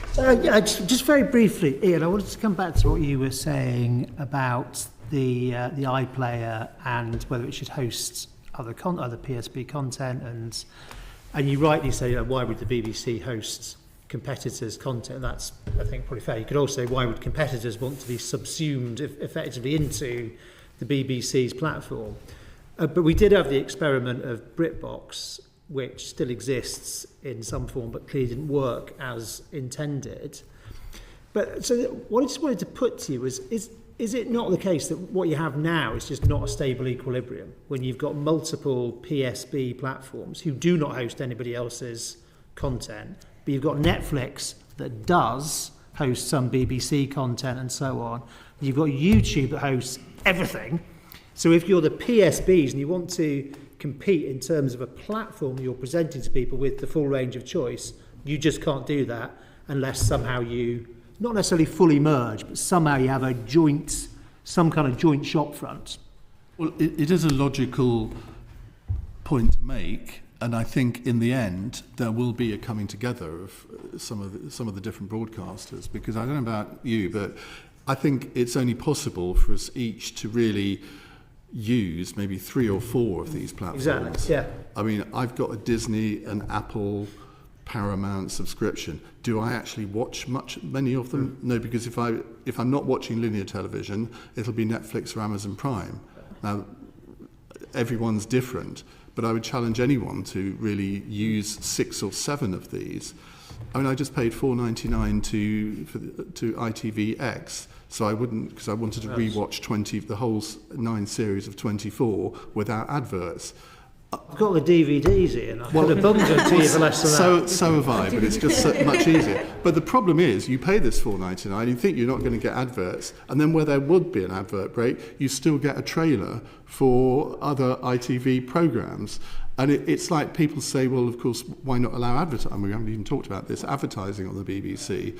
Well, there is advertising on the BBC. If you listen to 5 Live, they have more adverts on 5 Live than we do on LBC. It's just that they're just advertising themselves or other programmes within the BBC.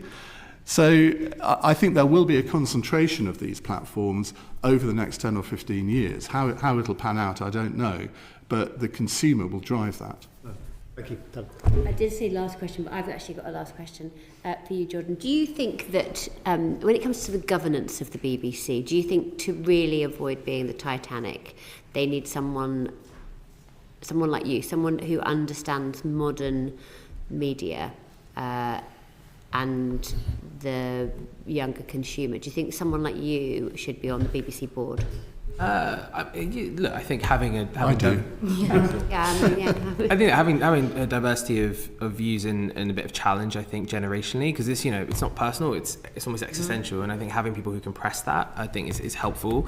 But I do think, again, with the appointment of Matt, I do think they're in a position of real strength and opportunity, because he is that same level of revolution internally, and I think it starts from the top and bleeds down.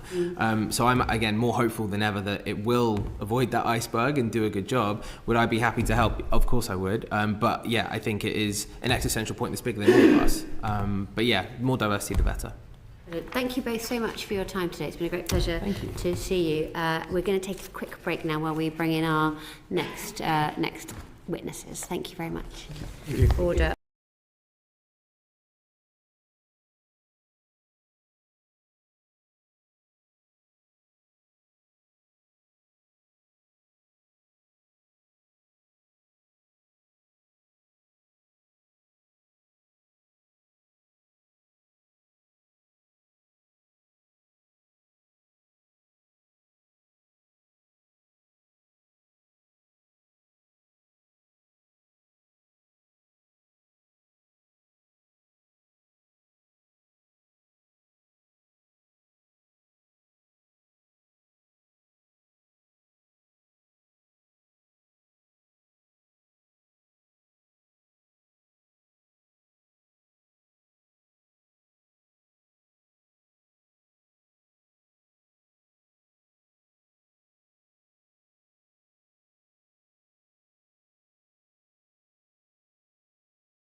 2, 1.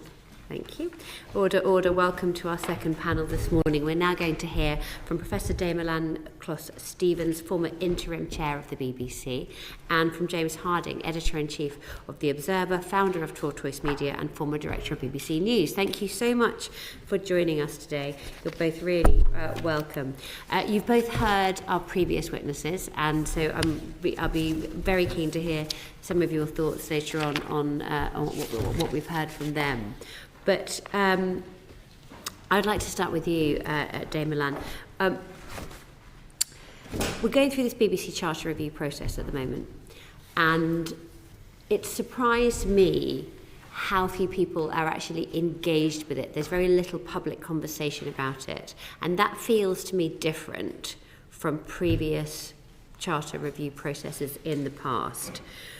What's your sense about the level of public awareness around what the BBC does, about why it's needed, and about what's at stake now we're going through this Charter review process? Thank you, Chair. I agree totally with you that I think the present Charter discussion has been slightly invisible, really.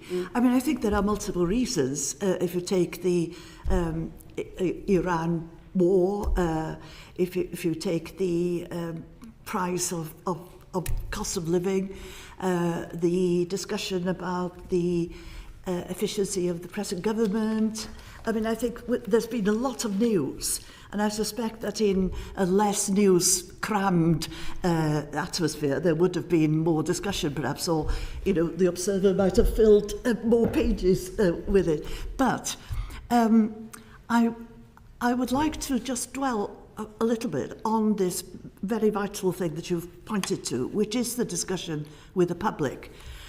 Because in thinking about the evidence that has come into you so far, there's been a lot of talk from the BBC and from BBC Challenge. I think you had the Chancellor of Cardiff, Pat Young, very ably sort of discussing his paper and his group's paper.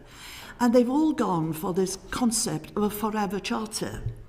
And it seems to me that unless you actually unpick the whole infrastructure, who sets the licence fee, who makes the chair appointment. We're going to come back to the permanent charter in a minute. What I want to know from you is about the level of public awareness. Yes, I think what I'm saying is, you know, I will come back to the charter, to the forever. But the idea of consulting the public every decade or so very fully and extensively is, in my opinion, a very good thing. Okay, interesting. So who should be making the case for the BBC at the moment? Who should be out there banging the drum, explaining to people what the BBC does, why it's needed, and why this current conversation is relevant to them? Who do you think should be doing that? I think there are a number of people. I mean, I think I would count myself among them. Somebody who sat there and looked at in detail the way things worked from a board perspective. I think there are people like the BBC Challenge who are forming the voice of the listener and viewer. Now, I know that you might be tempted to say, well, those are the sort of usual suspects. But, you know, those are people who might be regarded as having a, shall I say in inverted commas, as kind of old-fashioned affection for the BBC. I find nothing wrong with an old-fashioned affection for the BBC. Things like Radio 4, for example, depend on that loyalty of audience and that interaction. I mean, James, what would you say about the current debate about the future funding of the BBC and why the BBC is relevant? Do you feel that that's different from the last charter? Yes, I think so. It's a really interesting place to start because I suppose if you think about what's dominating our thinking at the moment, and the reason we're not all talking about the BBC Charter is that within the world of the media and information and technology, we're talking about two things: social media bans for under 16s and the AI age. And I think it's sensible that the world is really consumed by those things, and it's actually a really good way of getting into thinking about the BBC.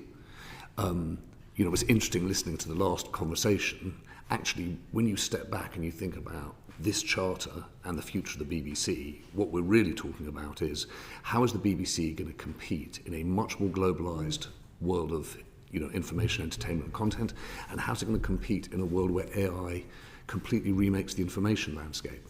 So I think I think it makes sense. And just to follow on from Elan, I suppose, I'm with Elan. I'm in that spot that says, look, I think that those people who believe in the BBC, this is the moment you stand up and make its case. And I very much hope that this committee ends up taking that view. Yeah. Could I add, Caroline, that I think this is a sort of vital infrastructure of the United Kingdom. It's a communications infrastructure. And in times of crisis, such as during COVID, for example, 15 million people turned to listen to the then Prime Minister, Mr Johnson, talking about staying at home, a disaster. Now, if we are to retain that kind of infrastructure, and also an infrastructure that speaks to all communities in regions and nations, 39 local radio stations, for example, that is something which is cohesive in a very divided society, in my opinion. Okay, thank you. Let's move on to Damien, please. Thank you. Damien, you were starting to talk about the concept of a permanent charter, and this has been much talked about, including the Secretary of State and others. What is permanent about a permanent charter? I suppose the idea, on the pro side, I would say... Not so forget the pros and the cons, just what is it would be a great place to start. I think it just means that it's permanent rather than every 10 years. What is permanent? Well, exactly. Thank you. Go on, keep going. Develop this theme. It's going very well. But, go on. There has been a tradition that every 10 years, you pick up the roots of the BBC, shake it around, and sort of find out whether it's still alive and whether you want it to be still alive. And that's a good discussion with the public, but it does take an enormous amount of time and preparation from DCMS and from the BBC itself as it fights. I suspect that in the 9th year of the 10 years, very little else consumes the board or the executive, perhaps. But I think the point I was trying to make earlier was that if you take away that vital discussion about existence, that conversation with the public, and do not replace it with something that is, with an infrastructure that talks about who appoints the chair and who advises on the cost of the licence fee, then what you're doing is you're providing a complete imbalance. So at the moment, there's a balance between the government's sort of grasp of the finance of the BBC and the renewal of vows with the public, if I can put it that way, of every decade, which is part of the Charter. But if you put that out of kilter and you put all the instruments into the other side, without any modernised infrastructure. So I'm not talking against having an open-ended charter. I'm only saying that it's dangerous to do so unless you've got another form of infrastructure underpinning. Forgive me, I'm still trying to nail down exactly what it is. So the Secretary of State, in talking about permanent charter, has said the terms, the structures and the funding will continue to be negotiated every several years. So what is a permanent charter? Is this just a buzz phrase, or does it mean something? Well, the dangerous part of it is that it takes away the role of the public in having a say. And I think that... Not according to Lisa. I mean, she's saying, as far as I can make out, there's this snazzy thing called a permanent charter, which everyone seems to think is a good idea because we like the BBC, we want it to continue, so let's make it open-ended. But there also seems to be a recognition that it's very difficult to do that when you've got, all the public policy considerations and ultimately funding mechanisms involved. It's very difficult to do that without agreeing periodically what it's going to do and how much it's going to charge for it. So what does it mean? Is it actually a thing we need to worry about, or is it actually a no thing? It's a thing you need to worry about if all the instruments of finance and appointments remain as they are. I think the whole infrastructure has got to change, and this is the opportunity to change it. Do you want to add to that, James? I do. I'm going to come on now to appointments, but maybe you wanted to say something on that. So I think it's a symbolic thing. Right. It's really relevant only in what it's not. So the oddness of the BBC. Love that. The oddness of the BBC is that if you're a university that is, established by Royal Charter, the expectation is that you go on till the end of time. The weirdness of the BBC is it has a charter in which its actual existence has to be, if you like, recommissioned by Parliament, by politicians every 10 years. And so it's a signal really to say, look, we believe in the existence of the BBC and we're not going to keep it on such a tight leash that the politicians themselves can decide whether it exists or not. So I think it's one of those things that's symbolic. To me, it's important as a good signal of making the BBC truly independent. But you're probably right not to fixate upon it. Though, isn't it also true that while on the one, so somebody like me, I'm a great supporter, strong supporter of the BBC, I would say the BBC is more important than ever. But I would also say that it sounds sort of crazier than ever to say this will never change. With the rapidity of change happening in the wider media landscape, the news landscape, misinformation, disinformation, the whole shooting match, to say something is permanent within that, just in that wide landscape, there seems an extraordinary moment to make that decision. You might have made that decision in the 1970s or the 1990s, but to make it now would seem rather peculiar, wouldn't it? I don't think permanent charter means you establish it and on these terms forever. It just means that you recognise that you believe in its existence and you don't think politicians should be able to intervene every 10 years to stop its existence. No. That's all it is. Although politicians are accountable to the public. Let me come on to... Well, could I also say that the BBC, in a sense, is accountable to the public because it depends on people paying the licence fee. And therefore... Hang on. They're legally obliged to pay the licence fee. Well, indeed, but... The number of people who also have a legal right not to has increased, and as such, the finances drop. Yes, but that's a bit different. No, it's in their interest. It's in their interest to listen to the public. That's what I'm saying. Of course, every public body, and indeed every private body that is sensible will listen to the public. But I don't think it is possible to say that because people might not pay the licence fee, that gives me accountability to the public when we know that the force of the law is used to make people pay the licence. Yeah, well, my own preference would be universal television, and to use the extended funds that would come in with that in order to bring in more people who would have a mitigation of their licences. Coming on to independence and appointments. Yes. Sorry to interrupt your flow of speech today. Can I just ask you very quickly? The Secretary of State gave a speech to the Society of Editors in March, and she seemed to imply that there was a price for a permanent charter. There was a kind of quid pro quo where, in exchange, there needed to be increased accountability of the leadership. There needed to be more commissioning decisions outside of London. Would you be open to that as a kind of as a trade? Firstly, I don't work at the BBC, so I'm not sure that I'm in a position to do that. But I suppose, in theory, I think that I really don't think it's worth fixating on the idea of establishing the BBC as a charter and misunderstanding permanence in that sense. All I'm trying to say is, in this particular case, I just think it's a good thing to say, look, let's get rid of the idea that every 10 years you could actually put an end to the BBC. It just creates too much uncertainty and too much political or perceived political influence on the substance of what the Secretary of State was saying, which is, look, do we need to rethink the way in which you do have accountability? Should we think about opening up programming at the BBC? Yes, of course, I think that's a good idea. But effectively, what you're saying is we need to avoid this current situation we're on if we haven't got our act together. By the deadline next year, the BBC will run out of road. BBC will come off that. Just I think the dynamic of that is not particularly healthy. Exactly. I think we'll get on to more substantial things about real independence and how you get there. That's why I think it's symbolic.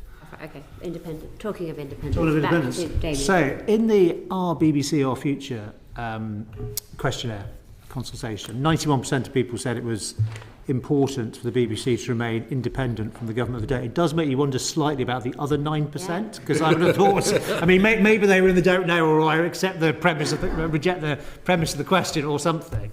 I mean, clearly we all believe that. I think any election would go for 91% as being pretty good.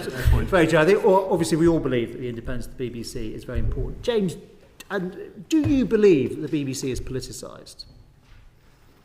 I worry about three things. I worry about perception, people feeling that there's political influence and interference. I worry about processes that do politically interfere. And I worry about the structure of the BBC. That means that when you work there, by comparison with working in journalism outside the BBC, you are just much more alert and alive to currents of political thinking, personalities in politics, and rationally so for two reasons.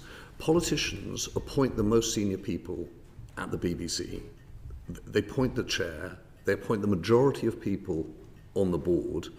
Ultimately, the executive, the senior editors are then answerable to people who are politically appointed. And secondly, the most important newsroom in the country, and obviously that's where I worked in BBC News, in effect has its budget set by a combination of the Secretary of State for Culture and the Chancellor. The capacity of politicians to essentially set the terms by which the BBC works, I think does have an impact on the way in which people think and operate within the BBC. Actually, what I found when I was there was it's amazing the resilience of the BBC and people who work there to say, look, we serve audiences, we don't serve politicians. But we're kidding ourselves if we think that those three things, the perception issue, the process issue, I mean, I know that, for example, you had Robbie Gibb here a few months back. It's clearly the case that the way in which the board configured itself and thought about intervening around news issues has impacted the way in which many people, me included, worry about political interference at the BBC. But look, I think everybody, certainly everyone around this table, believes that editorial independence is absolutely paramount for the BBC. But in terms of like the wider, like what the organisation does and how much it costs, what its scope is, its effect on other markets and so on and so on. I mean, all of that is, they are public interest questions, and ultimately, politicians, you may not like us, but we are accountable to the public. We can get kicked out. Entire governments can and will get kicked out after 4 or 5 years if people don't like what they're doing. And I guess the danger is, or the question really is, so if you're not going to have politicians making these appointments, who are you going to have making these appointments, and what reason do you have to believe you would get a better, more trustworthy outcome? So, by the way, I don't for a minute think that you can have an organisation that's as important in the country, not to mention funded by the public, that you don't have means of accountability. Right? And obviously there's a democratic accountability that goes to politicians and Parliament. There's an accountability for public organisations that is separate, and there's an accountability for anyone who operates in the public square. So I think we can see that there are different versions of that. What really troubles me, though, is the idea that you have an organisation which particularly in the world, just to the chair's point at the start, particularly in a world in which you have algorithmic polarisation in social media, disruption of safe information in an age of AI, the importance, as you say, of the BBC is greater than ever, particularly as a public meeting place to think and talk about politics and the way the country works. And you have the chair and the board essentially appointed by, not essentially appointed by politicians, and we've seen it, this is not a party political point, Margaret Thatcher appointed Marmaduke Hussey, Tony Blair had his appointee, Boris Johnson had his.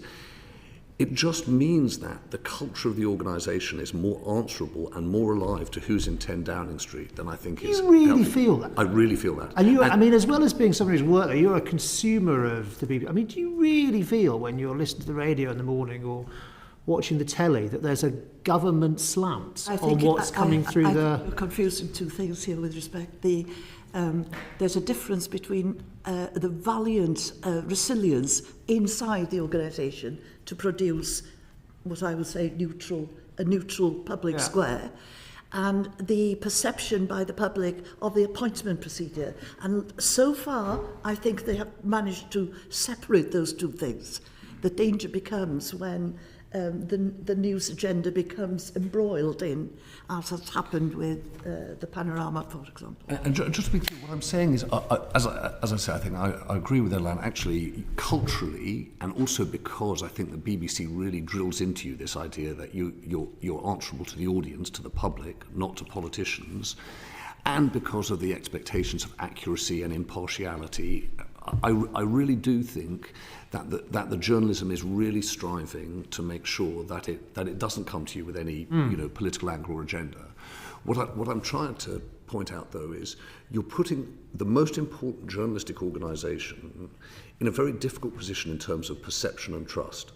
Because when people look at the extent to which those most senior positions and the budget, so both people and money, right, essentially really quite tightly held by a very small number of people in politics.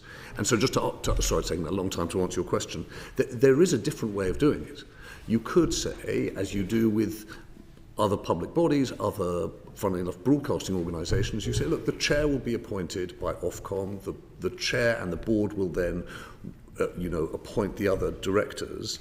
And it's just worth pointing out, in the nature of the four nations of the UK now, the four national directors are effectively appointed, right, by the nations. They're also more susceptible to that kind of politics. So I just think that this would be an easy change and one that would really signal a commitment to the independence of the BBC. I do see that argument. It's a perfectly respectable argument. There is a counter argument there as well. Mm-hmm. So one thing the BBC, I think, is possibly stands accused of more than being susceptible to points made to it by the government of the day is being susceptible to a kind of groupthink metropolitan view of the world.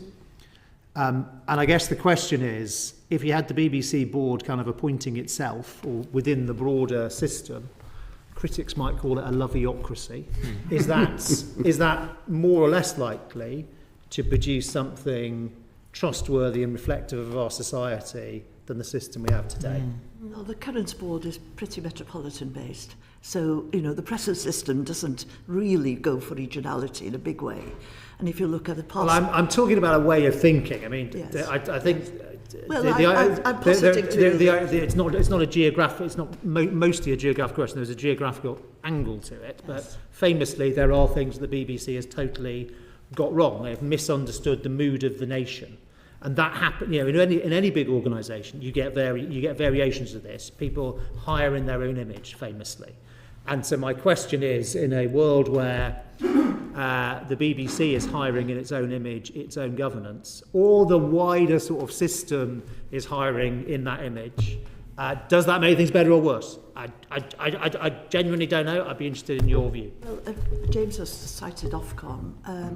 I would put it another way, that I think because Ofcom is essentially in its past geared towards the commercial sector, that there should be a separate appointments commission for public appointments. We call them political appointments. They are essentially public appointments, such as the V&A, Natural History Museum, etc. Now, this has a particular resonance because of the way in which the licence fee is dealt with, but also because of the sensitivity of news. So I would say that a cross-party commission of some sort, where you get more than one pair of political eyes on that appointment. Because you say, well, you can kick a politician out. Unfortunately, that's true, but you could do an awful lot in 5 years. And, there is... What appointments do you have in mind? I'm talking about the... But do you have in mind some individuals who've done this terrible damage because they've been political appointees and so on? Also, 5 years would be a fine thing if Parliament lasted that long on every occasion. Can I just answer your point? I think in terms of kind of groupthink, actually, I think when I think about independence, if you step back and you say, look, the BBC is the is an amazing thing in this country, is the place for understanding, for learning, for a good time, that inform, educate and entertain promise. If you're then thinking to yourself, all right, well, there is this either perception and reality of kind of groupthink over decades. Personally, I don't think that gets resolved by the appointments on the board. Right? I think that there is much deeper structural things, and one of the things I hope we get to come on to is how would you open up the provision of news and information in a way in which the BBC did years ago around entertainment, so you would have many more sources and different points of view. I think you could do something there. I think that would do a lot for trust and for perceptions of independence, because you would get a variety of stronger views. My point about the governance and the oversight of the people in charge is about the confidence of the people who work in the BBC, the perception either internally or externally of kind of a political mood in the place. And when I've had this argument before, fun enough, the argument that's made about keeping the chair appointed in effect, with the oversight of the Prime Minister, has not been that one, not been, what the Prime Minister will somehow ensure a greater kind of diversity of thought and representation of conflicting opinions. The argument has been, look, when it gets nasty, Downing Street has to be able to call the BBC and have someone to say, look, you're in charge of a lot of the public's money, you need to think about the way in which you're behaving. What I've seen over the last 20 years is that doesn't work, because when it's really difficult politically, neither the Prime Minister nor necessarily the Chair can really be seen to be working on the basis of that call. You would actually, I think, have a healthier accountability and more direct accountability if there was an independent appointment. Thank you. Rupert, did you want to come in on this? Yeah, I just wanted to follow up on a couple of those bits and bobs. So, I mean, even in your McTaggart lecture, you said the BBC will attract better people when it's not felt that they're a political stitch-up. And you did mention Robbie Gibb. Usually I mention him, but you did it without me having to say it. I mean, there is a perception that he wields a disproportionate amount of influence. I just wondered, if you could expand on that. And then also, isn't there a perception that these great and good figures, and Dame Elan, I guess you count as one of them, they're all a bit samey, even if you take the politics out of it. I remember being on Justice Committee, we interviewed someone who was going to be head of prisons. They'd never stepped inside a prison ever, but they had done these similar roles on other bodies. And then since then, I mean, this was 10 years ago or something, they've done other ones since. So just, isn't there a replication of the same sort of person doing these jobs? And just the political point I was interested in.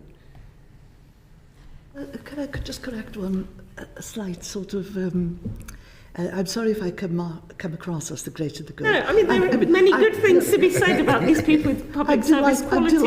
I'm delighted to be called so, because it's been a long journey from the quarrying valleys of North Wales in a deindustrialised, really poor Power setting. as well. Yeah, to being called the great and the good is a great privilege. But that doesn't mean that when you see me in my current incarnation that I'm incapable of knowing where I've come from or where other people are coming from.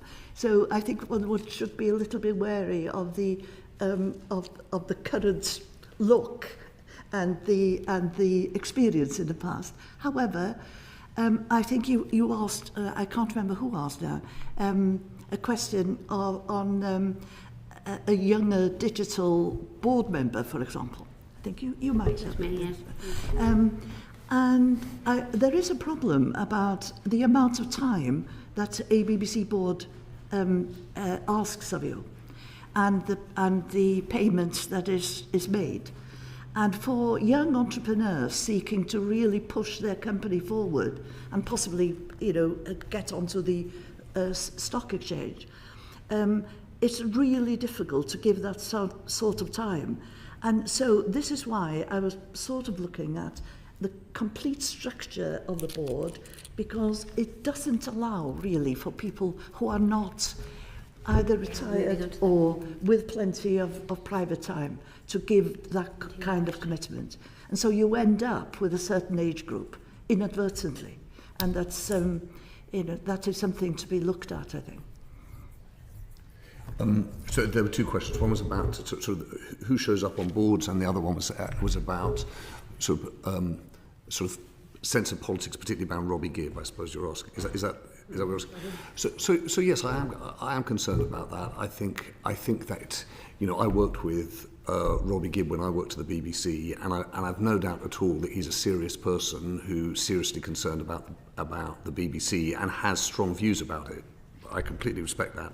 I do think it's a problem if you've gone from working the BBC and then you've been the press secretary, the political representative of a very political project, and then to then come back and adjudicate on the news. I think that's a problem.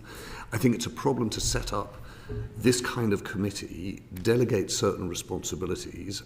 I worry about the chilling effect that has on the way in which BBC News operates, and I think that the editor-in-chief, the director-general, should be able to talk to the editor, the head of BBC News, and say, look, we've got a problem with a programme, and there should be consequences. I really worry about having this small committee, this star chamber, and it's really a problem if it's led by someone who has a just in perception terms, regardless of what he did, but just in perception terms, having a very, very strong political background, allied to one political party, and particularly in the world we're in today, that political party having had quite a polarising agenda in the world, and he was a part of it. So there's plenty of that, and in his, so I won't go on that front. There's plenty to say there. In terms of the appointment of people, my point is really, I think too many people think that when it comes to getting a job on the BBC board, that is decided by politicians. They have their favourites, and there's not really a point in necessarily applying, and it means you don't get the best possible people for the BBC. And if you think about it, it's the most important source of information in the country. It's the most important driver of the creative industries in this country, and historically it's been the most important technology pioneer in this country. You'd wish it had the best possible group of people, not just with a kind of mix of views, but that mix of experiences. Yeah. And you heard the stuff I was asking about independent journalism. Isn't that going to be the casualty if we do move towards algorithm-driven content and all these things? Because with the GB News model, it is Ofcom regulated, LBC, talk radio, all these things. They're going down a particular route. Is this not the precursor to Foxisation of the UK media? They claim that within the channel they have other people that can counterbalance, but it's a slippery slope, is it not? James, yes, sorry. So the truth is, I think the this. truth is, no one knows where we're going with this. Right? You touched on some of these things. No one knows where this will take us. We've got to be absolutely clear. I think that there is no version in which there won't be algorithms making decisions about the way in which news is distributed and presented. So you're going to have to be intentional about thinking, how do you want to make the BBC work for everyone in a world in which there is just going to be the production of so much more content than we've ever seen before.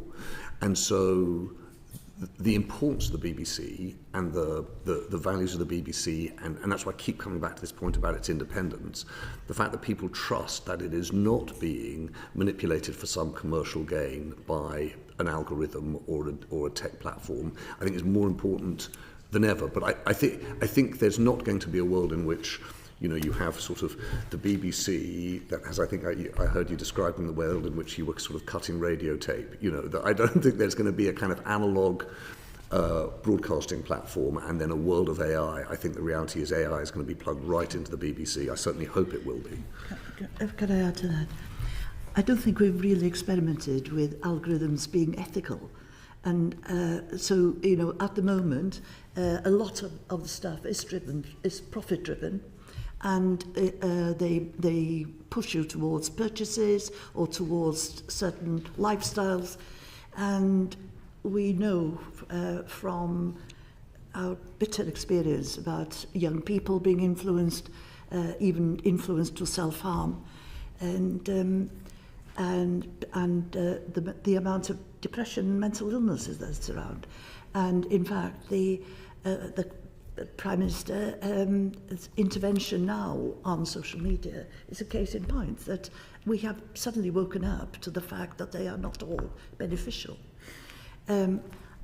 So the question is, can the BBC be financed enough, be, as James has said, at the technological forefront once again, to use those algorithms beneficially? For example, when Alexa comes on in my house, sort of without my saying anything to it, and it says, there's a book out by an author that you've purchased before. Would you like to put it on your wish list? But I've never been able to hear, oh, there's a David Attenborough out, or there's a panorama that's really interesting. So how can we use those algorithms beneficially to create a public space? Because broadcasting as a concept, I think, is dying. You know, the idea that everybody listens at the same time to the same thing linearly is sort of gone.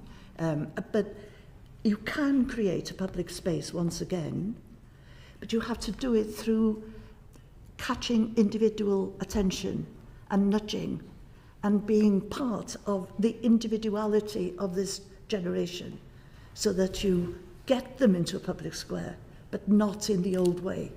And then just a couple of yes-no ones. There's going to be a 15% cut in news staff. Should there be a 15% cut in the size of the board? Well, I don't know what that would achieve, really. I mean, Do we make our answers just a little bit quicker? Because I'm just conscious of time. That sounds like no. No? No, but just one thing. We've got to talk about restoring funding for the BBC. Yeah. And then just, do you agree that there should be BBC staff on the board? I've asked this before, workers on boards, because there's a real morale issue at the moment. The all-staff calls, people feel they're ignored when they raise, the Gaza documentary that was dropped by the BBC, taken on by Channel 4. The current board does have 4 executives. It's a unitary board, so it's a mixture of non-executives and executives. So there's Director General, there's the Head of News, the Chief Operating Officer, and it varies. I think there was possibly... Maybe more coal-faced people rather than the high-ups. Well, it'd be difficult for them to talk on behalf of the DG, I imagine, because this is the model of the unitary board was put in operation in order to make it easier for the company to behave as a company, because regulation had gone to, in large part, had gone to Ofcom, and therefore you have the idea of actually helping to run the company. Good. Thank you. Let's move on. James, can I... No, it doesn't. You're right to point out the problem, but it doesn't fix it. James, very quickly, I need you to just clarify. When you said earlier this committee, you meant the BBC Editorial Guidelines and Standards Committee? Yes, I did. Sorry, yes. Just need to get that for the record. Thank you. Jeff, thank you. Thanks. Just to briefly finish off on governance. So, Dame Elan, you've worked, you talked about the different structures. You've worked on both on the BBC Trust and on the Unitary Board. Which do you think works better? I think I'm afraid that ship has sailed in a sense, isn't it? Because there was a possibility for the trust to be something, a kind of mutuality, a kind of thing that where the BBC sort of ran itself, and then you kick the tyres all the time. And it became a unitary board, which is more of a company board with regulation moving somewhere else, to Ofcom mainly. So I know that there are people who would want to adjust that again. My worry is that we are spending a lot of time simply moving the board around and having different manifestations of a board. So you've had the governors up to 2010 or something, you had trust until 2017, you've had unitary to 2026, try something else. As James said, I don't think it answers the fundamental problem of things like appointment and fundamentally finance. Simply because, you talk a lot about competition, in the last session. The competition is not with the UK broadcasters. The competition is outside the UK and in our sitting rooms. Okay. Finally, just on appointments, just to finish off on that, you both said we need some kind of appointments commission, independent maybe Ofcom appoints the chair and then the Commission appoints the rest of the board. Anything else you'd like to add briefly on that, just in terms of the processes? Is that where we should? I would just say the Ofcom appoints the chair and then the board appoints the board. You don't need to appoint another. Although I would say that Ofcom would then have to be strengthened in the nations, and I think that would be a good thing. Okay. Currently, although it has offices in the nations, it's not really regulating, fully in the nations. Thank you very much. Let's move on to Bio, please. Thank you, Chair. Good morning, both of you. So, Dame Elan, this question's to yourself. So the BBC have recently announced that there's going to be sort of £500 million of savings. So my question is, how confident are you that these cuts will not affect sort of BBC's plans to invest in, outside the M25? Oh, I'm very worried about that. You're very worried yes, about that? Because... Could you give me 2 or 3 sort of quick points of why? When Tim Davies, Director General, he brought in a paper on across the UK, which was the sort of a paper that set out that commissioning and senior positions might remain outside London. Now, for the first time, you had the possibility of a senior career in the BBC without moving to London. And secondly, the effect on the creative industries in those regions is profound. I mean, you've only got to look at the cluster that has arisen in Cardiff, for example, on the creative industries, including such mega successful companies as Bad Wolf, and to understand that by moving out, by giving more money to the region, especially in entertainment, in drama in particular, and that cascades because of the need for 100% of the commissioning outside news to be contested, that automatically increases the creative industries in those areas. So I am worried that further cuts might cause you to centralise because it's cheaper to centralise. Okay, thank you. And on that sort of vein, do you sort of fear a repeat of the 2023 sort of cuts to local radio? Local radio has already been cut in part in the afternoons where there's shared programming. There have been some cuts to actual stations, and I believe that local radio, that the BBC is the only provider of a full speech radio, speech and music and news, that is left, and in fact is probably the only other regionality that I can think of is the valiant provision by ITV still of the regional news at 6. Okay. And obviously if the BBC has to make cuts, or if ITV is taken over by a company that doesn't see the strength of regionality, I think this country, the voices in this country which already feel disrespected and unheard will increase. So do you see, or would you like to see do you see a scenario where those cuts could be reversed? I don't want to see any more, let's put it like that, and that's the problem. Yeah. Yeah, that's it. Thank you. Okay, thank you very much. Let's move on to Cameron, please. Thanks, Chair. Good afternoon. The new Director General has recognised the importance of editorial standards to the BBC's reputation. What's your sense of what the problem is? What should be done? If I can go first to Dame Ellen. I think James has put his finger on the fact that you have to be very careful about an editorial standards committee and its membership and its powers, and whether that has a chilling effect or an inappropriate effect on news content. I'm happy to note that there is, I think it's has closed, and the interviews have happened, that there is going to be a deputy DG with a firm editorial brief. And I think that announcement is imminent, I suspect.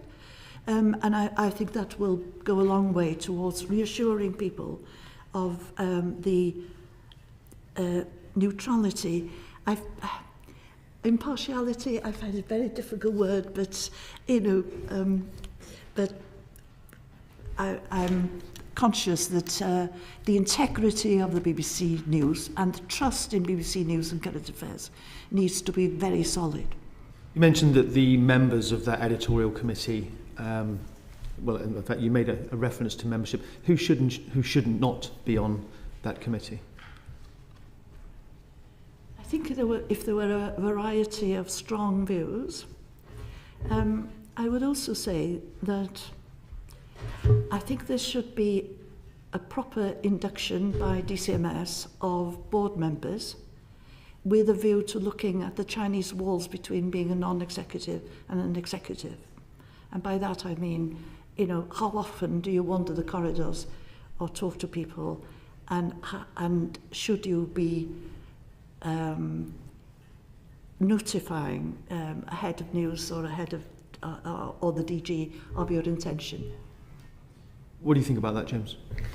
So I think you should scrap the editorial standards or editorial guidelines and standards committee. I think that a board should be able to take views on editorial output of all kinds, and it should be able to set up, groups and committees to look at particular problems. But this standing committee has been led by someone who comes at it with a political agenda, and I think that's not been healthy or helpful for the BBC.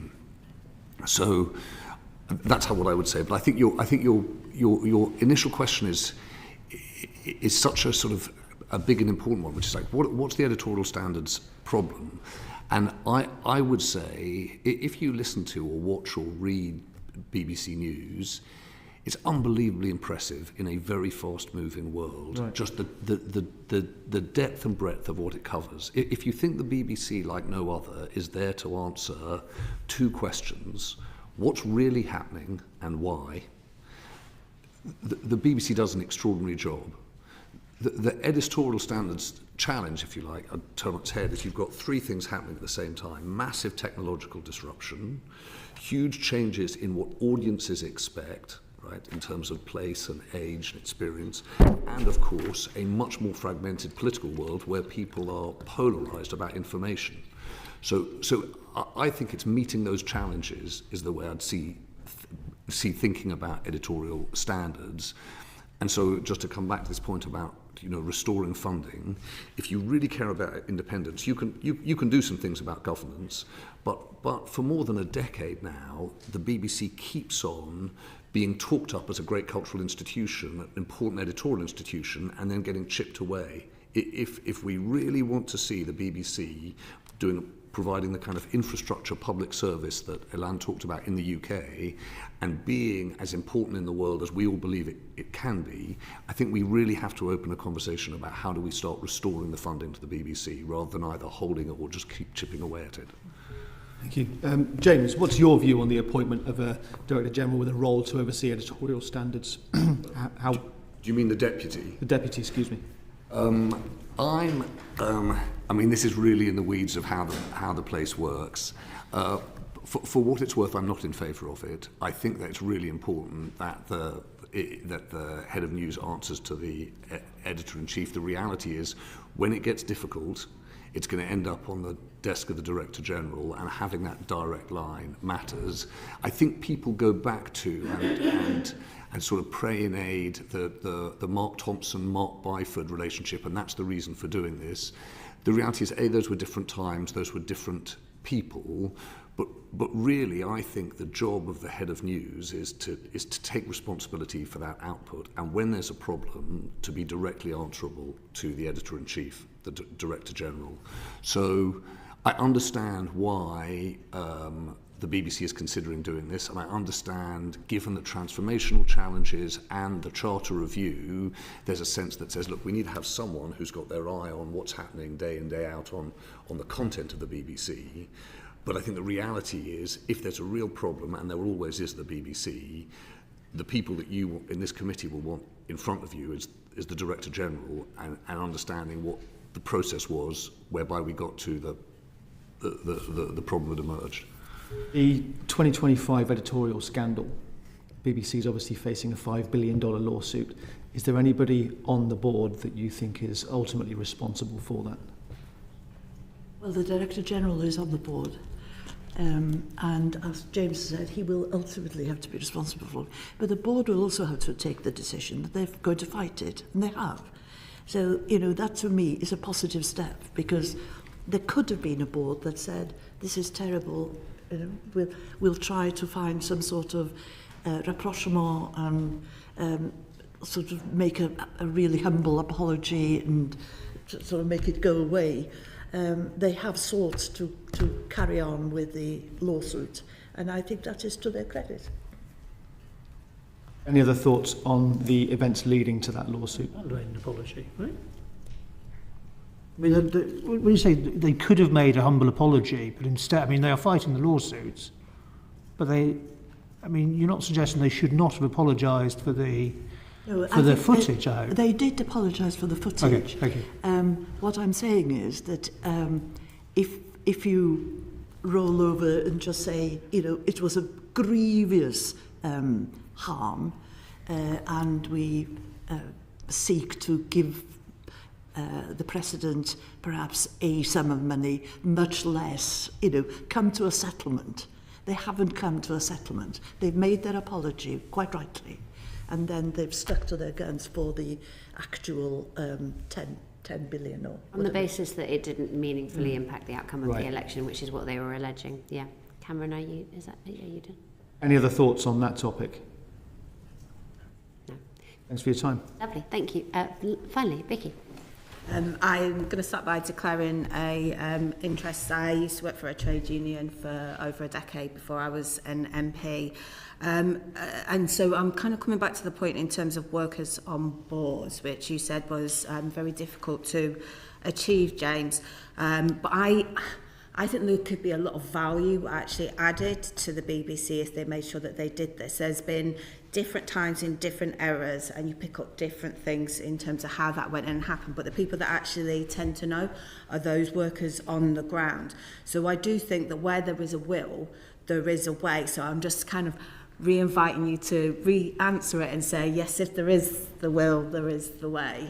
So what I was trying to say is, so I don't think that putting a worker or a journalist or a creative on the board of the BBC will address I think the different problems that we're talking about here within morale. Pardon? What? Put loads on them, exactly. Well, it's not as though it's too small, that board already.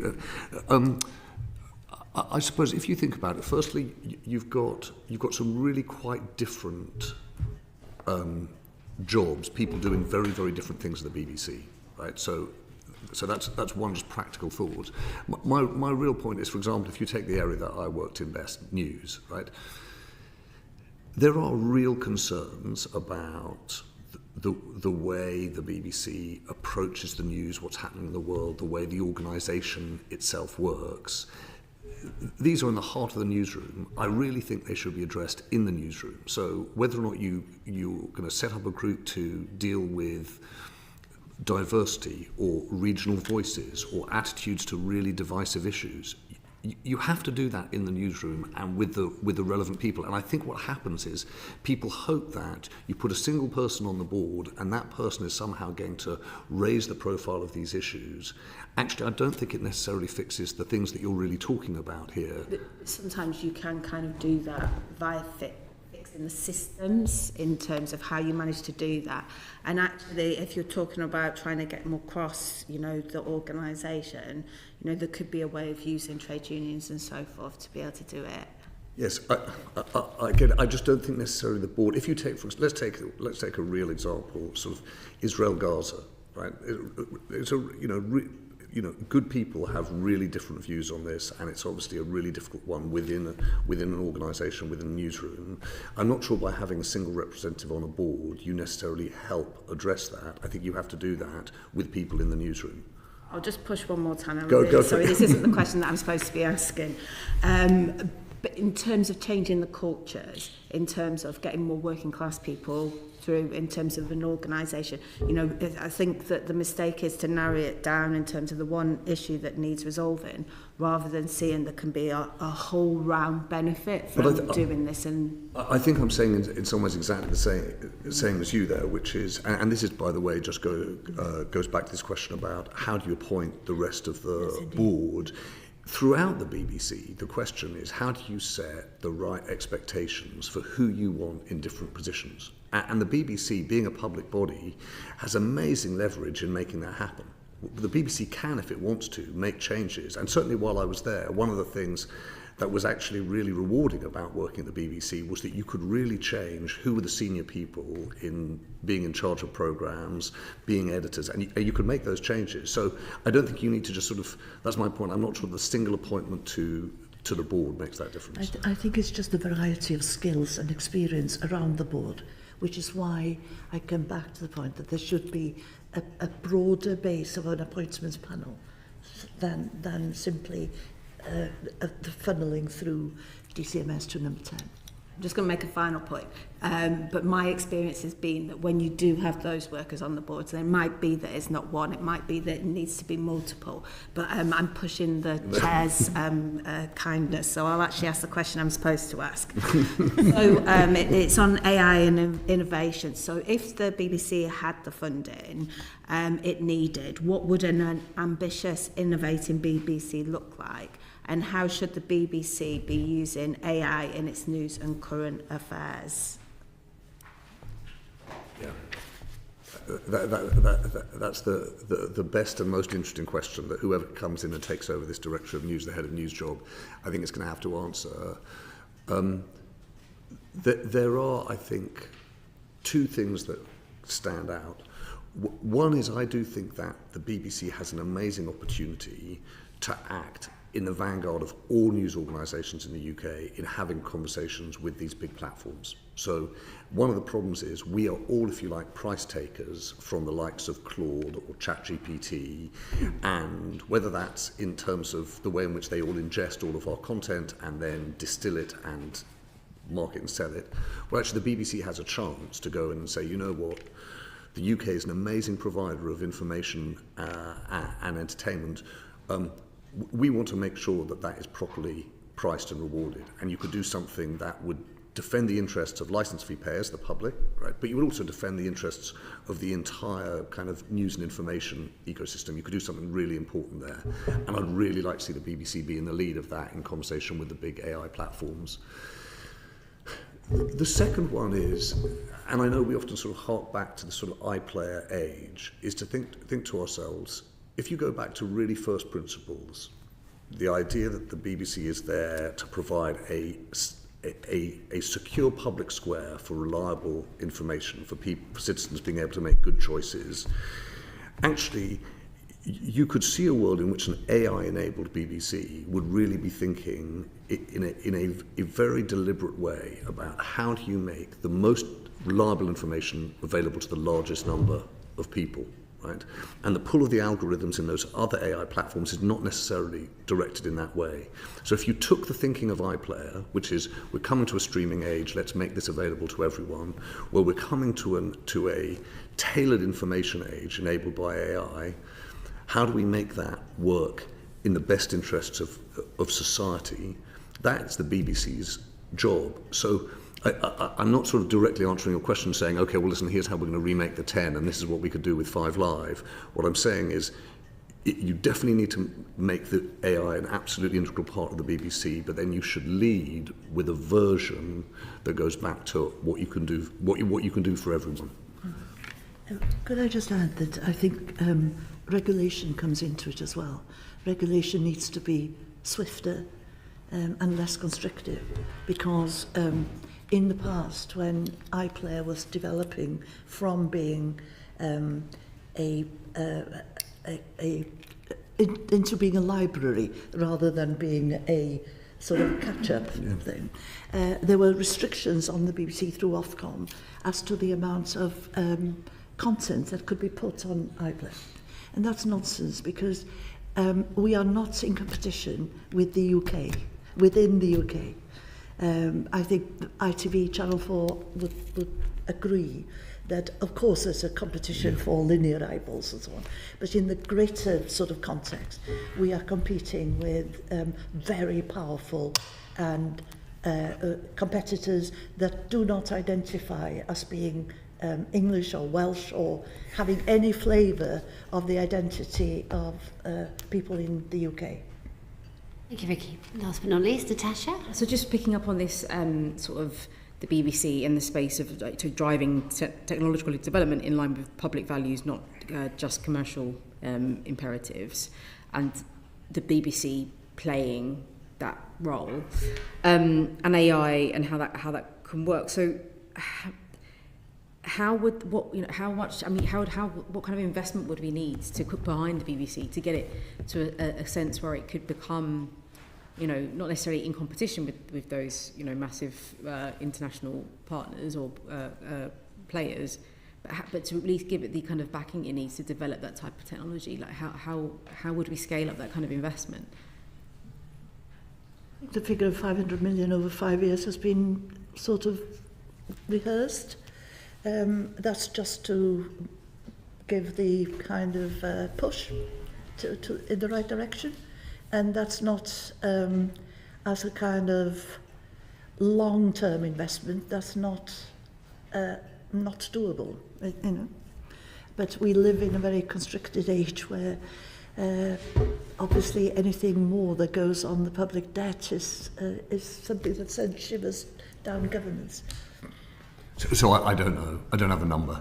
I'd just say I often think the way we have a conversation, particularly between Westminster and the BBC, doesn't necessarily get the best out of the BBC. In that, if you went to the BBC and said, "All right, if we doubled the money, what would you do?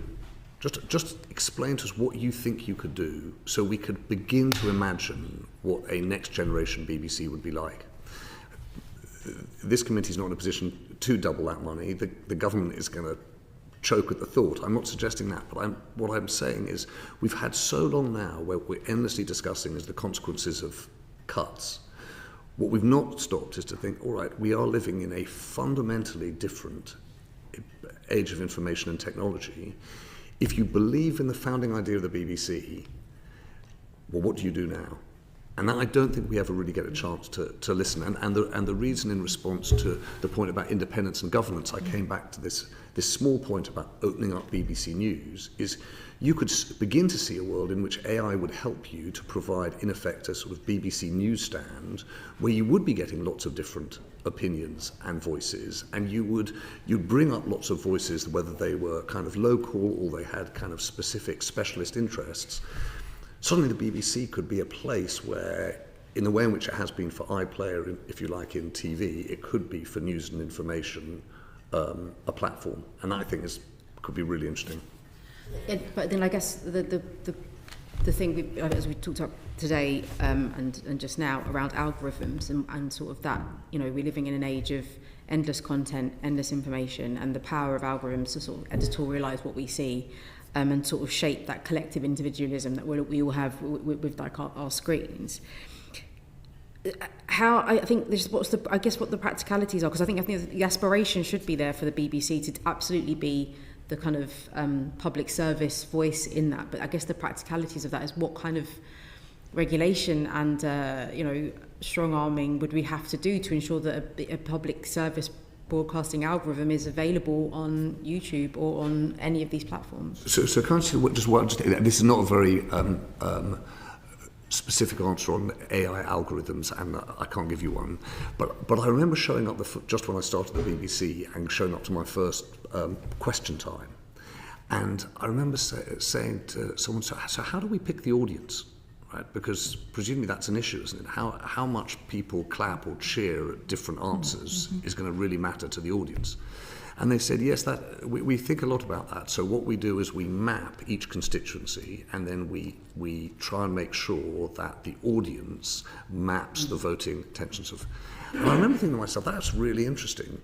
Where in the BBC Charter does it say that the question time audience needs to be chosen to map as closely possible to the constituency that it's coming from. And of course, it's not in the Charter, right? What it is, though, what is in the Charter, though, is a set of expectations about what the output, what BBC does as a broadcaster. And that's where I think we could do something really, really powerful in the age of AI with the BBC. If this committee, if Parliament sets a set of expectations for the BBC and says, now you go out and figure out how best to use the AI, you go and set the algorithm to make sure those public needs are met, then I think the BBC could be an incredibly powerful actor in the age of AI and different from anyone else. And one wonders also whether there are partnerships with some of the bigger tech companies without the public perception that the BBC has been privatised. That's the problem. But I think that when we have a space, such as this committee, asking these sorts of questions, then, like James, I think we do need deeper conversations about what is at stake, and without sounding over-dramatic, I come from, I'm a Welsh language first language, Welsh speaker, and I've seen the erosion of the language over time, simply because the glittering lights are somewhere over there in English, and without sounding like a doomsday scenario, the glittering lights are elsewhere for the UK at the moment. Excellent. Thank you very much, Natasha. Thank you very much to both of you for your time today and for all your thoughts. We're really grateful. Order. Thank you both. Thank you.